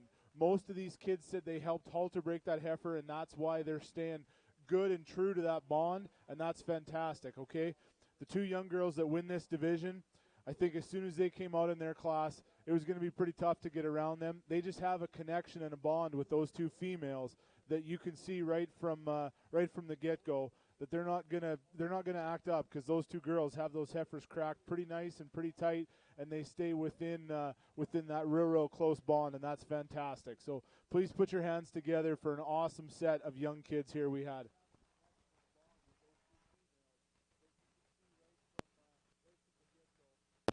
Congratulations to our novice champion show person, Jordan Petherick, and our reserve champion novice show person, Josie Crawford. We're now looking for our PeeWee division. Following that, we'll be looking for the top two division champions from senior, intermediate, junior, and novice, and PeeWee for our grand champion showman drive, followed immediately by the open bull class.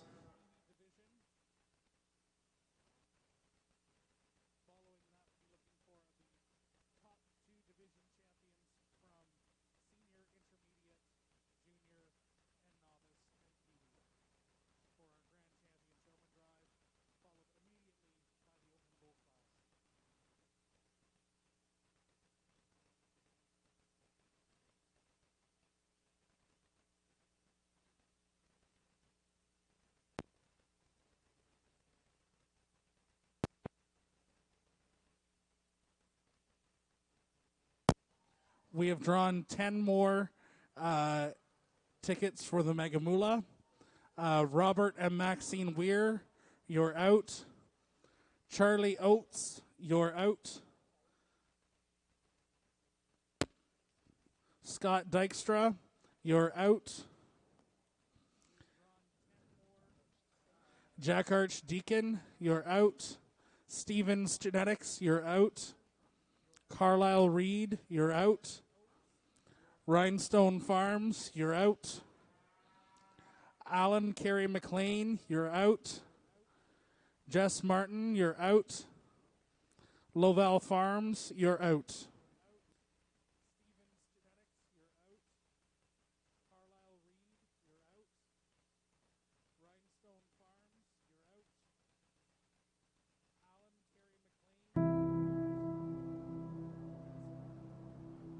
The heifer calf that becomes your herd matriarch.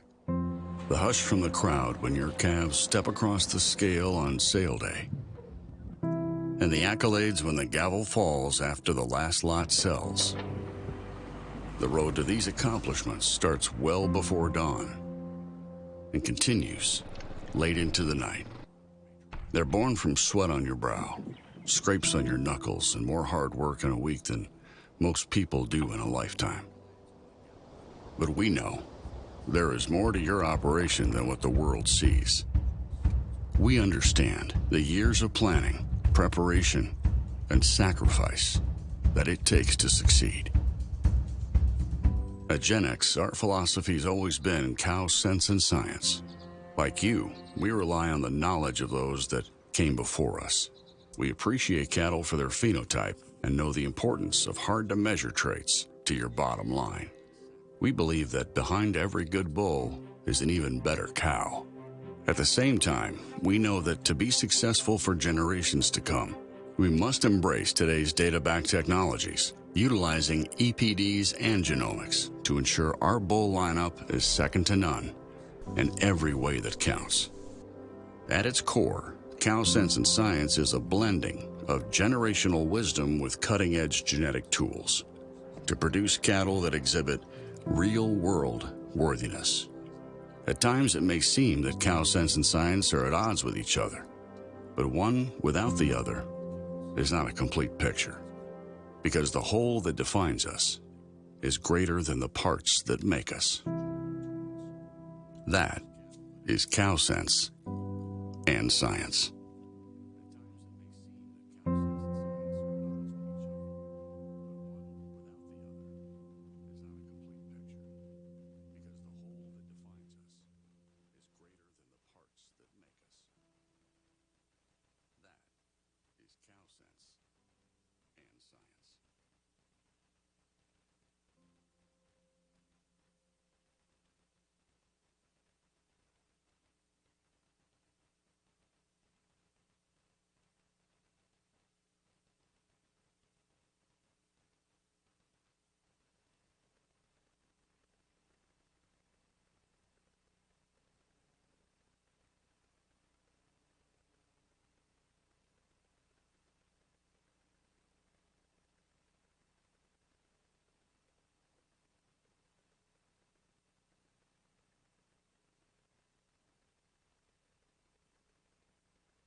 Let's have the PeeWee Showman.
This is our PeeWee Showmanship class. These are youth under 9 years of age that are exhibiting without assistance in the ring.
Following this class, we will picture everything after the bull show. So our champion PeeWee, our grand champion show person, and the champion bull will be done after the bull show.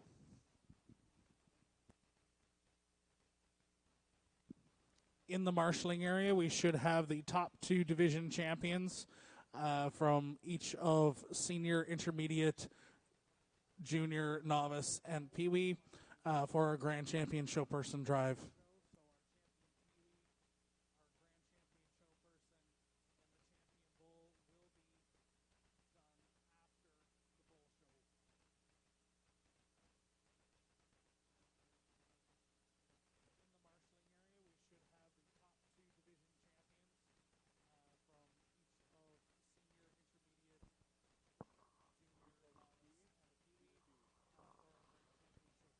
Can you guys quickly put a hand together for these awesome set of PeeWee kids here today? These are fantastic.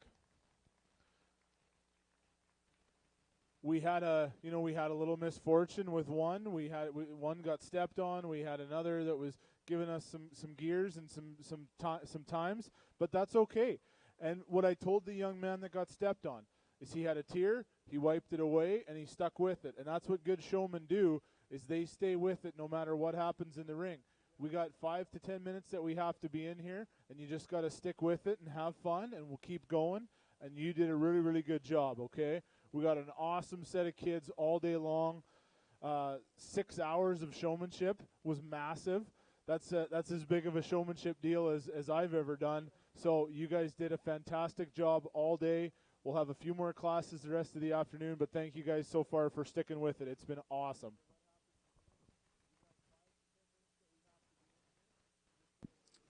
Congratulations to our champion PeeWee show person, Emily Honey, and our reserve champion PeeWee show person, Mason Petherick. We will be doing the photos following the championship drive. If we can have our champion show people come to the ring.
Our champion showmanship drive is entering the ring. Please have your bulls on deck.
We have pulled 10 more of our Mega Moolah tickets.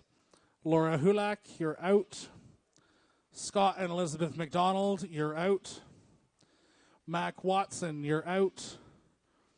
Bob Cullham, you're out. John Butler, you're out.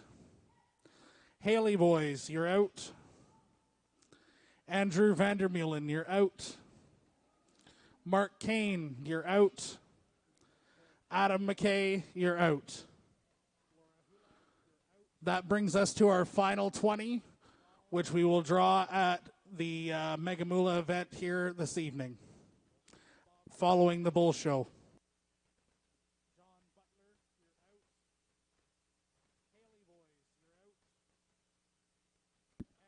Representing our senior division here in the Champion Showmanship Drive, we have Morgan McIntyre and Tegan Quinn.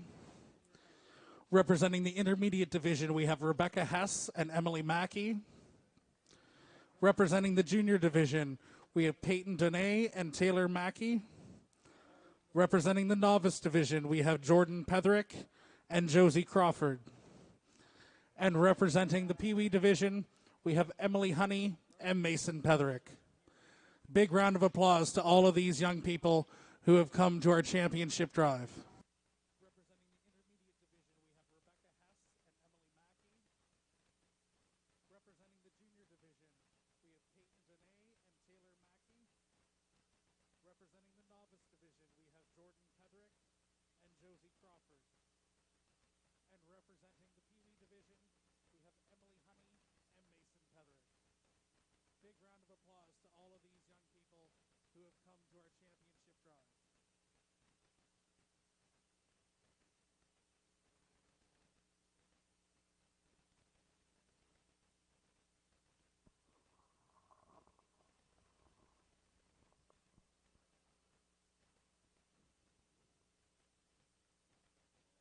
To see this type of quality for, like Adam and I, said a minute ago, 6 hours of this, that's been a long afternoon. And to see the kids stick with it all day long, to watch some of the comments maybe I made earlier, say in our senior division, and then to watch some of our novice and junior and intermediate kids implement some of those things means that you kids are paying attention and you guys are actually listening. And that's phenomenal, and I appreciate that. I appreciate that you guys are paying attention, have the intellectual honesty to listen for the remainder of the day, to work through some and problem solve some of the things that we need to work on, and then implement those. So I really, really appreciate that. I think you guys have done a phenomenal job throughout the whole entire day. I appreciate everything that you guys have done, everything you guys have given for me today, how hard you have pushed yourselves, the work that it takes to do showmanship at home, and all that you guys have put into that. So I really, really appreciate not only the cattle that you've brought, but what you guys have given, and that's phenomenal. So I won't waste too many more minutes giving too many comments. We got a few more things yet to do the rest of the afternoon. I'll go slap my grand and then my reserve. But if you guys could all put your hands together for just an amazing set of kids this afternoon.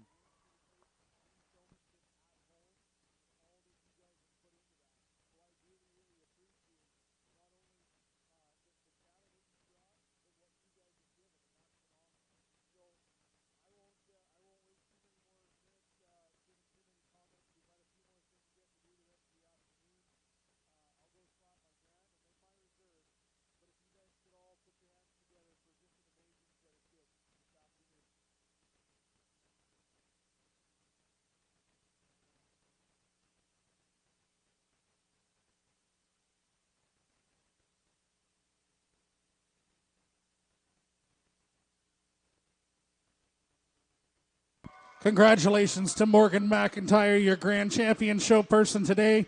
This class is sponsored by TD Agriculture.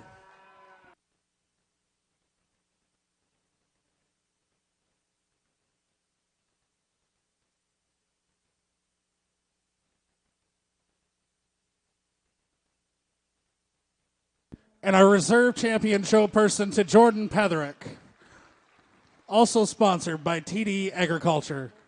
Congratulations. Show person today. This class is sponsored by TD Agriculture.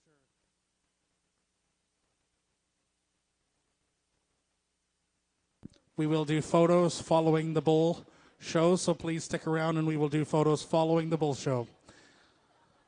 Martha, do you have those bills lined up? Our reserve champion show person to Jordan Petherick.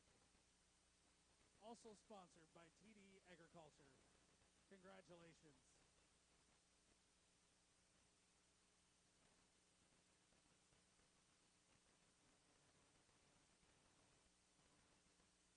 We will do photos following the bull show, so please stick around and we will do photos following the bull show. Martha, do you have those bills lined up?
This bull class is sponsored by Grenada Mechanical Services and Brandt Contracting.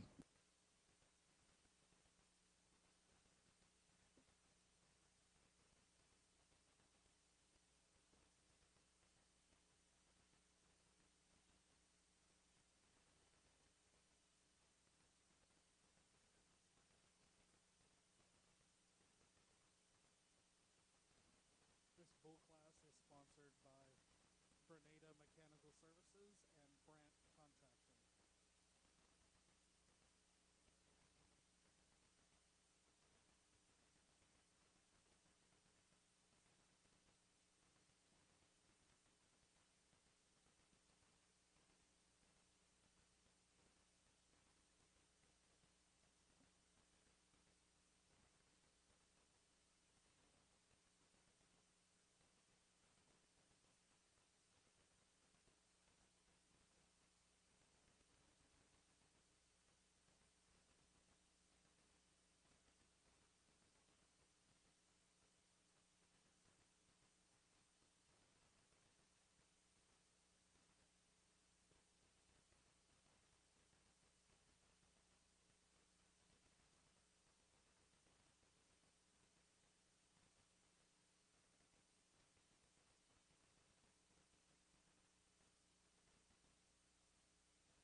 Brussels is going to be closing at 6:30. Brussels will be closing at 6:30.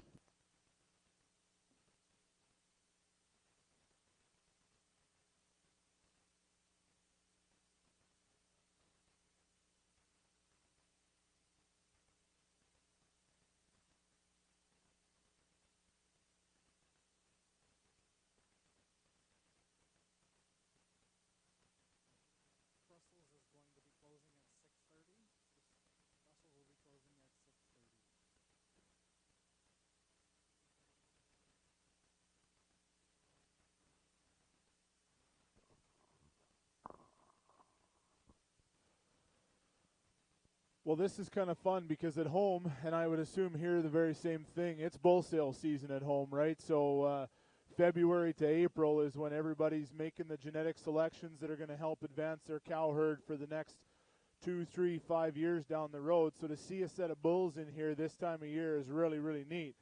Obviously, these bulls will get semen tested, and they're going to make an impact on whatever herd, whether it's the kids' own youth herd with mom and dad that they're going to go to, or if these kids are going to help market and sell these bulls, they're going to go and advance someone's herd. And I think there's a real good representation from a lot of breeds out here that these bulls are going to be able to go out and do that. I think what I do here with the bull that wins this class, I think he's the stout-featured, powerfully constructed bull. You know, he's just big and massive right from the ground up. He's got the biggest foot in the class, really heavy-boned, heavy-structured type calf that gets out with the most amount of power of any bull in here. He's the widest featured big skeleton type calf that's got the wide chest floor and the broad top, carries that down and lays the foundation for the most amount of meat and muscle. Would you like to free him up just a skosh in his movement? Yes, but I think the reason why he is just a nickel tight is that he is so powerfully made. He's got that extra length to his rib cage, and he's got all that meat and muscle into him, and if you want to have a bull that's going to inject power, this is the type of calf. Now, I think we run into what appears to be a real calving ease Angus bull here in second, and I admire this bull. Is he the flashiest in any category? I don't think so. I think there's calves out here that maybe do things in a nickel bit more of a pattern than him, but this is just a real fault-free bull. He's sound enough in his structure. He's deep enough in his rib cage, and he's got a lot of meat and muscle to him, surprisingly, when you get in behind this calf. He's just a very fault-free, uniform type of a bull that's going to check a lot of boxes if you're buying a calf to implement into your cow herd. Just a real nice, uniform, complete type of a calf. We get into a bull in third, a black calf, that I really, really like. He's opened up in his chest floor. He's got some meat and muscle and some dimension. When you look at him, he's a wide pin type of a bull, and a bull that does a lot of parts nice from a softness standpoint. A calf that when you look at him, I think he's got a real nice, honest, complete look to him from a profile standpoint as well. I'd like to lengthen this calf up when he takes a stride. Give him just a little bit more softness out of that front knee, and just make him hit that mark a little bit. That's a real nice calving ease type of an Angus appearing bull. Unique calf in fourth, obviously the Hereford bull, weight per day of age. He's 2 months younger than these bulls, and I don't think he gives anything up in that standpoint. He's a broad-based, wide-top calf that's got some pin width and some muscle out of his hip as well. I think this bull takes a really, really comfortable stride off of his hock and his pastern. Maybe critically to me, he does get a little bit soft in that back knee. When you see him take a step in the ground, he hits with a lot of softness in that pastern. To be ideal, I would steepen him up just a hair, but that's being picky on a real nice Hereford bull. That's a March calf, so gives up some days, but doesn't give up any power. When we see the real stout featured calf in fifth, the solid black bull, I love him from a meat and muscle standpoint. You know, probably patterns the bull that leads the class really well from that when you see him on the profile. They were stood up there side by side, and I think if you want to inject a big hip shape into some cool steer calves, that this bull would do that in a really, really nice uniform package. If I could be critical, I would lengthen this bull up again in his stride. He gets a little bit restricted off of that hock. When you see him hit the ground, he'll shorten his stride just a nickel, but I really, really like the shape and the meat and muscle in a calf like that. Now, weight per day of age, lateness of maturity, the Speckled Park, he probably wins that hands down. He's the longest bodied bull in the whole entire class, and you love him for the growth that he could transmit into a set of steer calves, into his progeny, he would be a really, really growth-oriented type bull. I would like to tighten this bull's sheath up just a little bit, and I would like to make him a little bit cleaner in the lower portion of his brisket. But that's a really, really nice, hard-working, real honest type speckled park bull. This was an awesome set of bulls. Thank you guys for bringing out a good class there.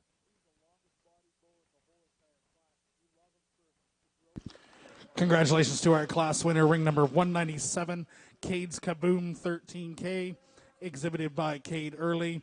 In second, ring number 196, Stevens Purple Rain 2K, exhibited by Chelsea Stevens. In third, ring number 199, Wildina Bravo Blast 188K, exhibited by JC Farms. In fourth, ring number 200, Hulse 318H Kryptonite 301K, exhibited by Connor Swackhammer. In fifth, ring number 198, DKMB Cosmos 1K, exhibited by Turning Point Farms. In sixth, ring number 194, Martin Star Kaboom 1K, exhibited by Mackenzie Martin. That's our Grand Champion Bull, sponsored by Bernita Mechanical Services and Brandt Contracting. We will be starting our Mega Moolah draw promptly at 6:45 tonight, 6:45. Following that, we will have a roast beef dinner sponsored by our great sponsors, Clark Family Farms. That's our Grand Champion Bull, sponsored by Bernita Mechanical Services and Burger Barn. We will be starting our Mega Moolah draw promptly at 6:45 tonight, 6:45. Following that, I repeat, Mega Moolah is going to start at 6:45 in the ring. Great sponsors, Clark Family Farms. Bernita Mechanical Services and Burger Barn.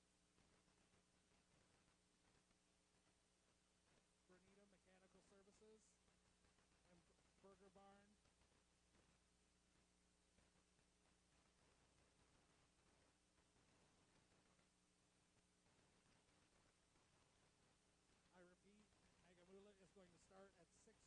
Matriarch. The hush from the crowd when your calves step across the scale on sale day. And the accolades when the gavel falls after the last lot sells. The road to these accomplishments starts well before dawn and continues late into the night. They're born from sweat on your brow, scrapes on your knuckles, and more hard work in a week than most people do in a lifetime. But we know there is more to your operation than what the world sees. We understand the years of planning, preparation, and sacrifice that it takes to succeed. At Gen X, our philosophy has always been cow sense and science. Like you, we rely on the knowledge of those that came before us. We appreciate cattle for their phenotype and know the importance of hard-to-measure traits to your bottom line. We believe that behind every good bull is an even better cow. At the same time, we know that to be successful for generations to come, we must embrace today's data-backed technologies, utilizing EPDs and genomics to ensure our bull lineup is second to none in every way that counts. At its core, Cow Sense and Science is a blending of generational wisdom with cutting-edge genetic tools to produce cattle that exhibit real-world worthiness. At times, it may seem that Cow Sense and Science are at odds with each other, but one without the other is not a complete picture, because the whole that defines us is greater than the parts that make us. That is Cow Sense and Science.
The heifer calf that becomes your herd matriarch.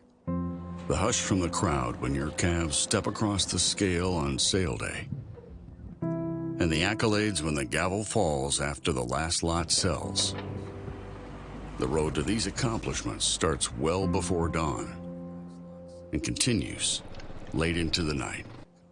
They're born from sweat on your brow, scrapes on your knuckles, and more hard work in a week than most people do in a lifetime. But we know there is more to your operation than what the world sees. We understand the years of planning, preparation, and sacrifice that it takes to succeed. At Gen X, our philosophy's always been cow sense and science. Like you, we rely on the knowledge of those that came before us. We appreciate cattle for their phenotype and know the importance of hard-to-measure traits to your bottom line. We believe that behind every good bull is an even better cow. At the same time, we know that to be successful for generations to come, we must embrace today's data-backed technologies, utilizing EPDs and genomics to ensure our bull lineup is second to none in every way that counts.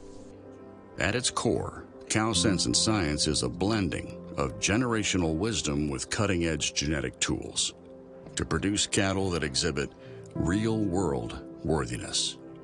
At times, it may seem that Cow Sense and Science are at odds with each other, but one without the other is not a complete picture, because the whole that defines us is greater than the parts that make us.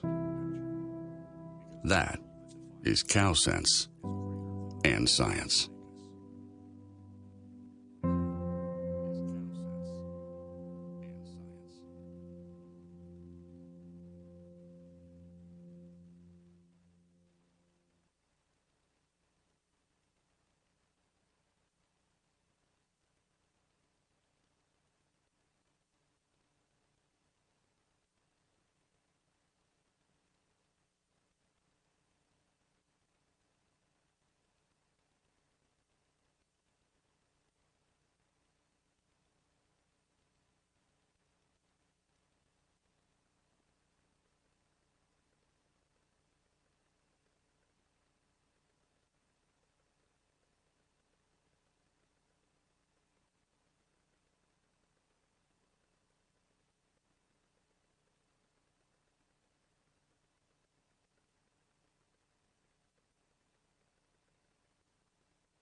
The heifer calf that becomes your herd matriarch. The hush from the crowd when your calves step across the scale on sale day. And the accolades when the gavel falls after the last lot sells. The road to these accomplishments starts well before dawn and continues late into the night. They're born from sweat on your brow, scrapes on your knuckles, and more hard work in a week than most people do in a lifetime. But we know there is more to your operation than what the world sees. We understand the years of planning, preparation, and sacrifice that it takes to succeed. At Gen X, our philosophy's always been cow sense and science. Like you, we rely on the knowledge of those that came before us. We appreciate cattle for their phenotype and know the importance of hard-to-measure traits to your bottom line. We believe that behind every good bull is an even better cow. At the same time, we know that to be successful for generations to come, we must embrace today's data-backed technologies, utilizing EPDs and genomics to ensure our bull lineup is second to none in every way that counts. At its core, Cow Sense and Science is a blending of generational wisdom with cutting-edge genetic tools to produce cattle that exhibit real-world worthiness. At times it may seem that cow sense and science are at odds with each other, but one without the other is not a complete picture, because the whole that defines us is greater than the parts that make us. That is cow sense and science.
Started with our Mega Moolah draw here shortly.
One, two, three.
1, 2, 3.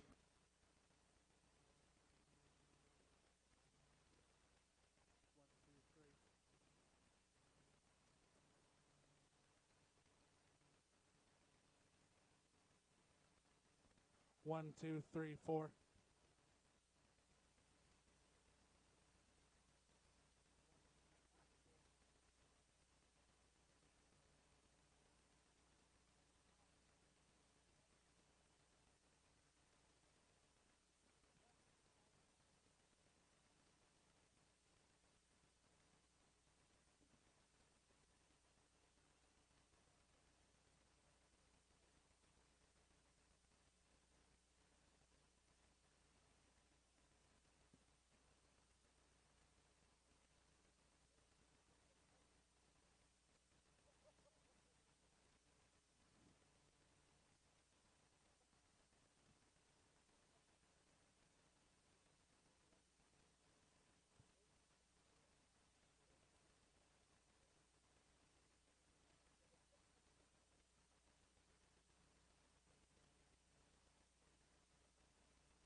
One, two, three.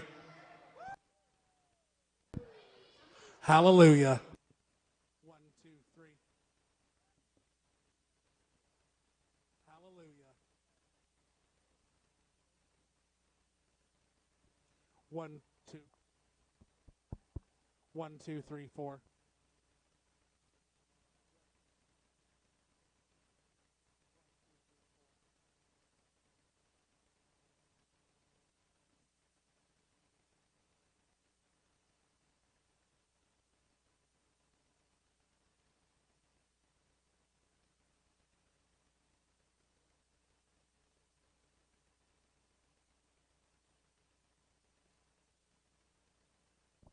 One, two, three. 1, 2, 3. 1, 2, 3. 1, 2, 3. 1, 2, 3. 1, 2, 3.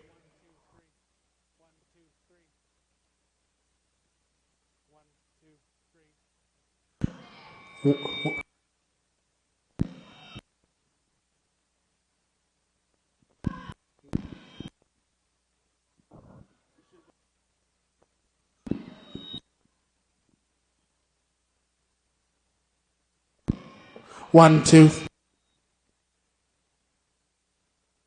1, 2. 1, 2.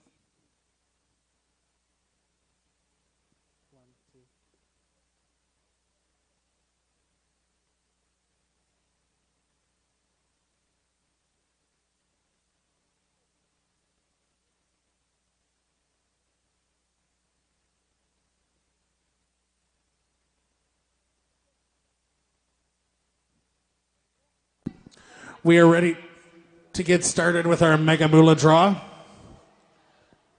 Down a little bit. We are ready to get started with our Mega Moolah draw. Martha is going to bring our heifers in the ring one at a time, and we're going to do a little spiel on each one as they kind of come in.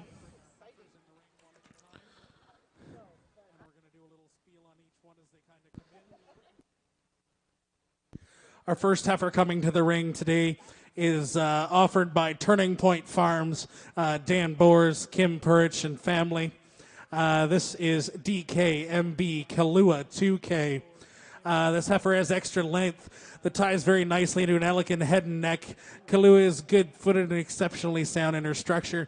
This heifer is a product of two of the most influential sires in the Simmental breed over the past few years, Mr. Hawkbroker and Bankroll. This heifer's dam is a maternal sibling to the popular 2022 show heifer exhibited by Maple Elm Cattle Co. IRCC E2 Juniper.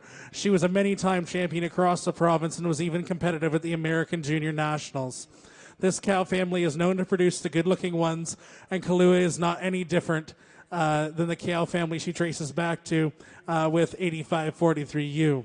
And Cruisin' Susan, and the popular IRCC Excella and Blossom, who go to the very base of the Indian River program. This heifer is heterozygous black, homozygous polled, purebred Simmental. Her February 5th weight is 988 pounds. She has a March 12th birth date, and her sire is Double D Bankroll and IRC Gardenia on the dam side. Thank you to Dan and his family for offering this heifer. Thank you to Dan and his family for offering this heifer.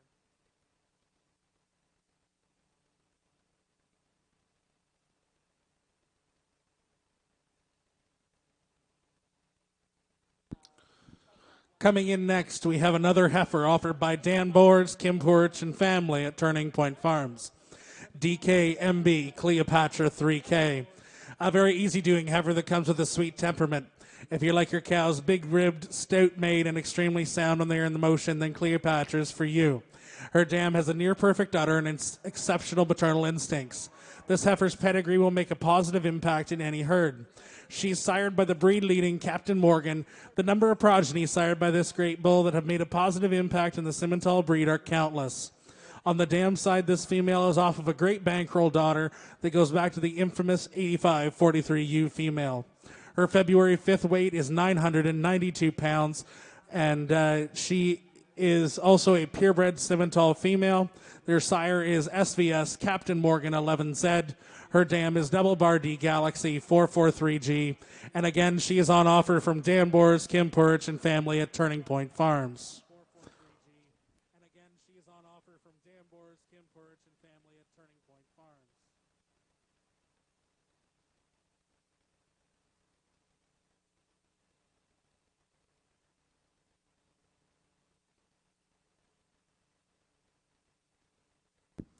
Next in the ring, we have Bogart Candy Cane 101K on offer from Bogart Cattle Company.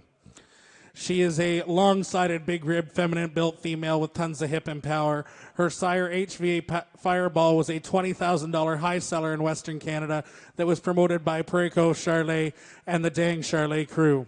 We matched him with one of our up-and-coming top females, a Zeal daughter, that we purchased as a high-selling bred heifer from Partridge Huddle Charlet in the inaugural Platinum Picks Charlet female sale. If this female is anything like her mother, she'll have longevity bred in and will be competitive as a show female if the new owner wishes. As always with the heifers that are on offer from Bogart, we'll offer to take this heifer home, breeder to any bull in our semen inventory or our bull battery, so you are selecting technically a bred heifer. This is a purebred Charlet heifer.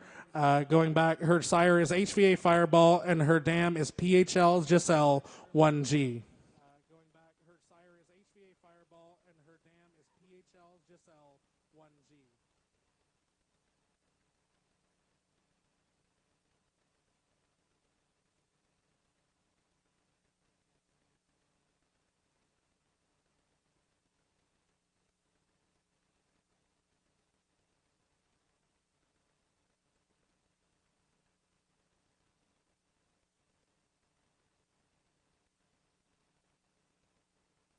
Coming in the ring now, we have our Angus heifer, 205, also known as Chicken Nugget around here, is a mid-March heifer just hitting her stride. She's long body, tied into a clean but powerful front end to go with a thick top and bold-shaped rib. A championship mating on both sides of the pedigree, with Stevenson Turning Point on the top side, sired by the National Western Stock Show and Canadian Agribition champion Conley South Point. Her dam is a direct daughter of the Proving Queen 615, who has many champions across North America, including the 2015 National Western Stock Show champion female. This female has the presence and look for the show ring to go with along with her pedigree and be productive in the pasture for years to come. She's on offer from Stafford Angus, Brady Stafford, and Mary Hayes, SA Proving Queen 205, with a March 12th birth date. Her sire is Stevenson Turning Point, and her dam is Anderson's Proven Queen 002. Her sire is Stevenson Turning Point, and her dam is Anderson's Proven Queen 002.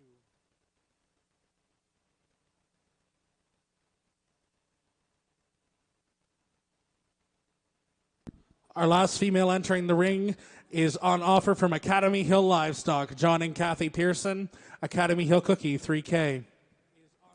Out of their comfort zone on this one, 3K was born twin to a bull calf and is being DNA tested as a free martin.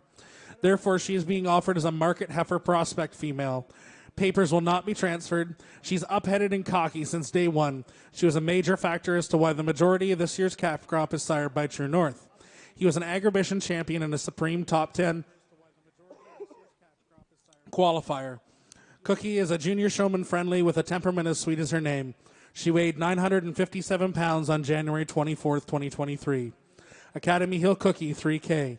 Her sire is Card True North G71.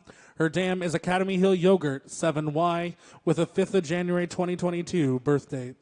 That's our final Mega Moolah heifer. If we can have all the heifers come back into the ring, please. We're going to start drawing our tickets.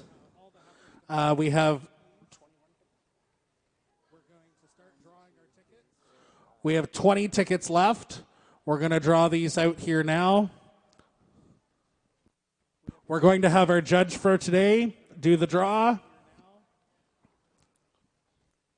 We're going to have our judge for today do the draw.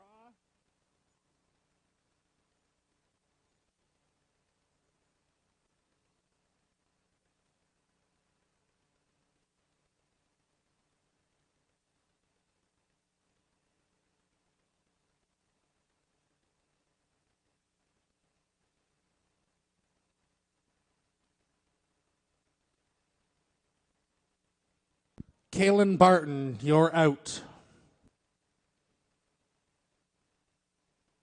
Kaylin Barton, you're out.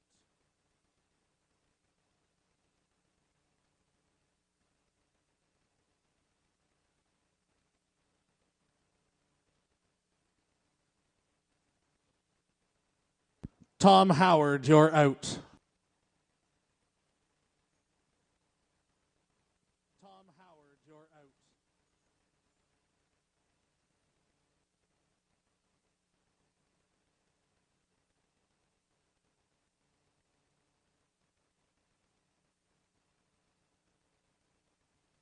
Go down the center of the ring, guys.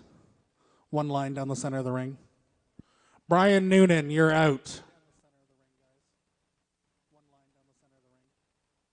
Brian Noonan, you're out. Skylar Rogers, you're out. Skylar Rogers, you're out.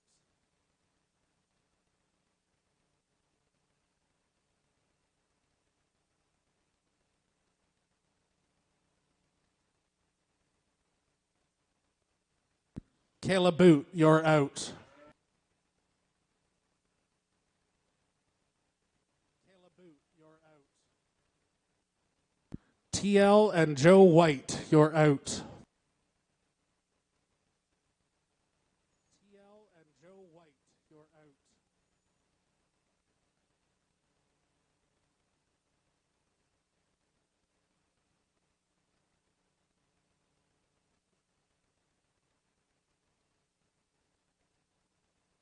I'm out.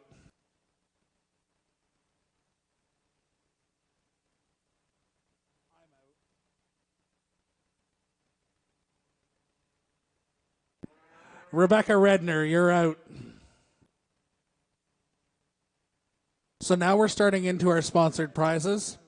So ticket number 12, your prize is a box of assorted jerky, pepperettes, and summer sausages, dried meats, donated by Youth Forum Beef Show. The winner of this prize is Will Walsh.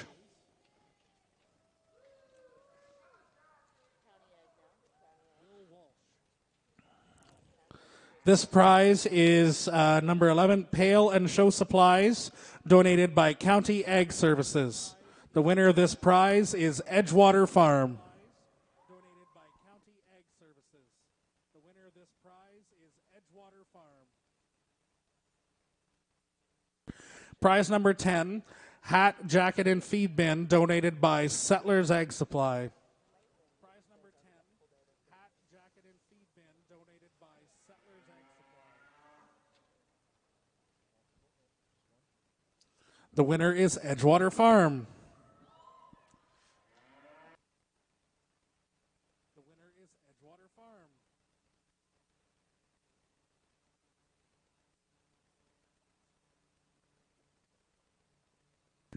Tools and Basket of Goodies, number 9, donated by Mazex, Edgewater Farm. Tools and Basket of Goodies, number 9, donated by Mazex, Edgewater Farm.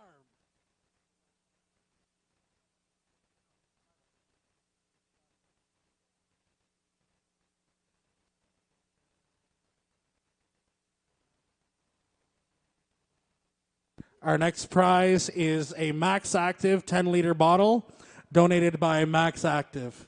Our next prize is Paige Haynes is our winner. Donated by Max Active. Paige Haynes is our winner. Our next prize is a cooler bag with shirts, hat, and beer, donated by Till Valley Farms. Owen and Nathan Daw.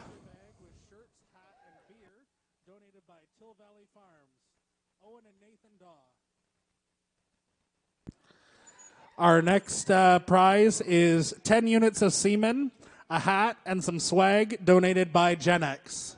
Prize is 10 units of semen, a hat, and some swag donated by Gen X.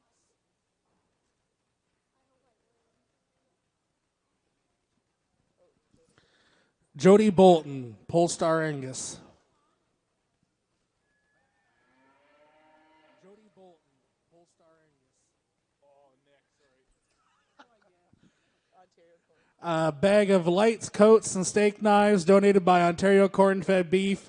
Our winner is our good friend Nikki Ross. Coats and steak knives donated by Ontario Corn-Fed Beef.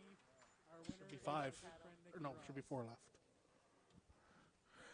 Prize number 4 is a handmade and engraved table donated by Bogart Cattle Company.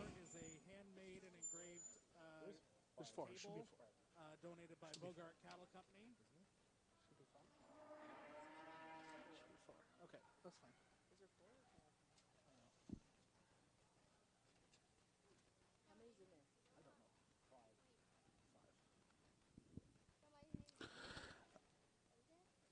Vera Bosnak. Bozenjack. Vera Bosnak. Bozenjack.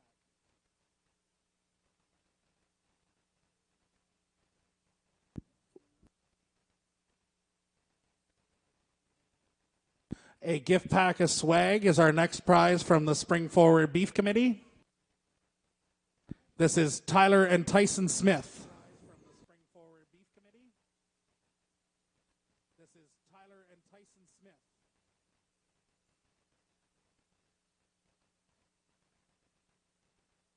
Prize number 3 is 2 Erie Otter versus Guelph tickets, donated by Courtney Walker and Underhill Specs.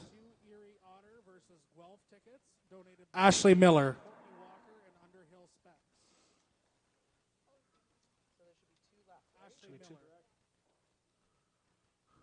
Prize number 2 is 2 Toronto Marlies tickets versus the Belleville Senators, front row, donated by TCO Egamart Trenton and Shergain.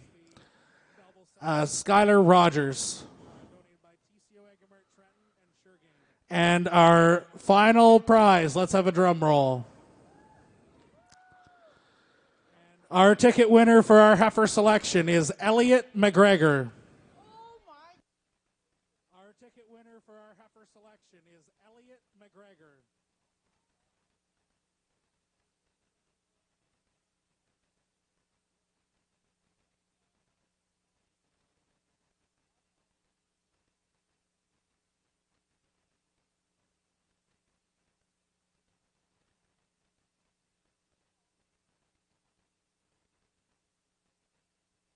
We're trying to get him on the phone. We're trying to get him on the phone.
Our winner, Elliot McGregor, is selected DKMB Cleopatra 3K, the Captain Morgan daughter. Elliot McGregor is selected DKMB Cleopatra 3K, the Captain Morgan daughter.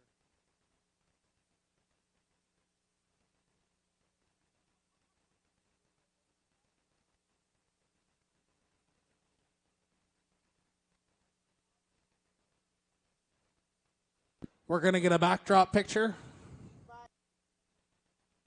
Special thank you to everyone that entered a heifer this year. We always would like to have more heifers in the draw. The winner of this gets $5,000 for the selected heifer. And it's a great opportunity to market your breeding program. It's a great opportunity to market your breeding program. So our dinner that's being served now has been put on by Clark's, Middleport Mechanical, Bovatech, and Burger Barn. So go over and get a beef on a bun and some salads. We will be starting up tomorrow morning at 9 a.m. sharp with our market heifers. Following that, we'll be doing market cattle and moving through our breeding heifers. Following that, we'll be doing market cattle and moving through our breeding heifers.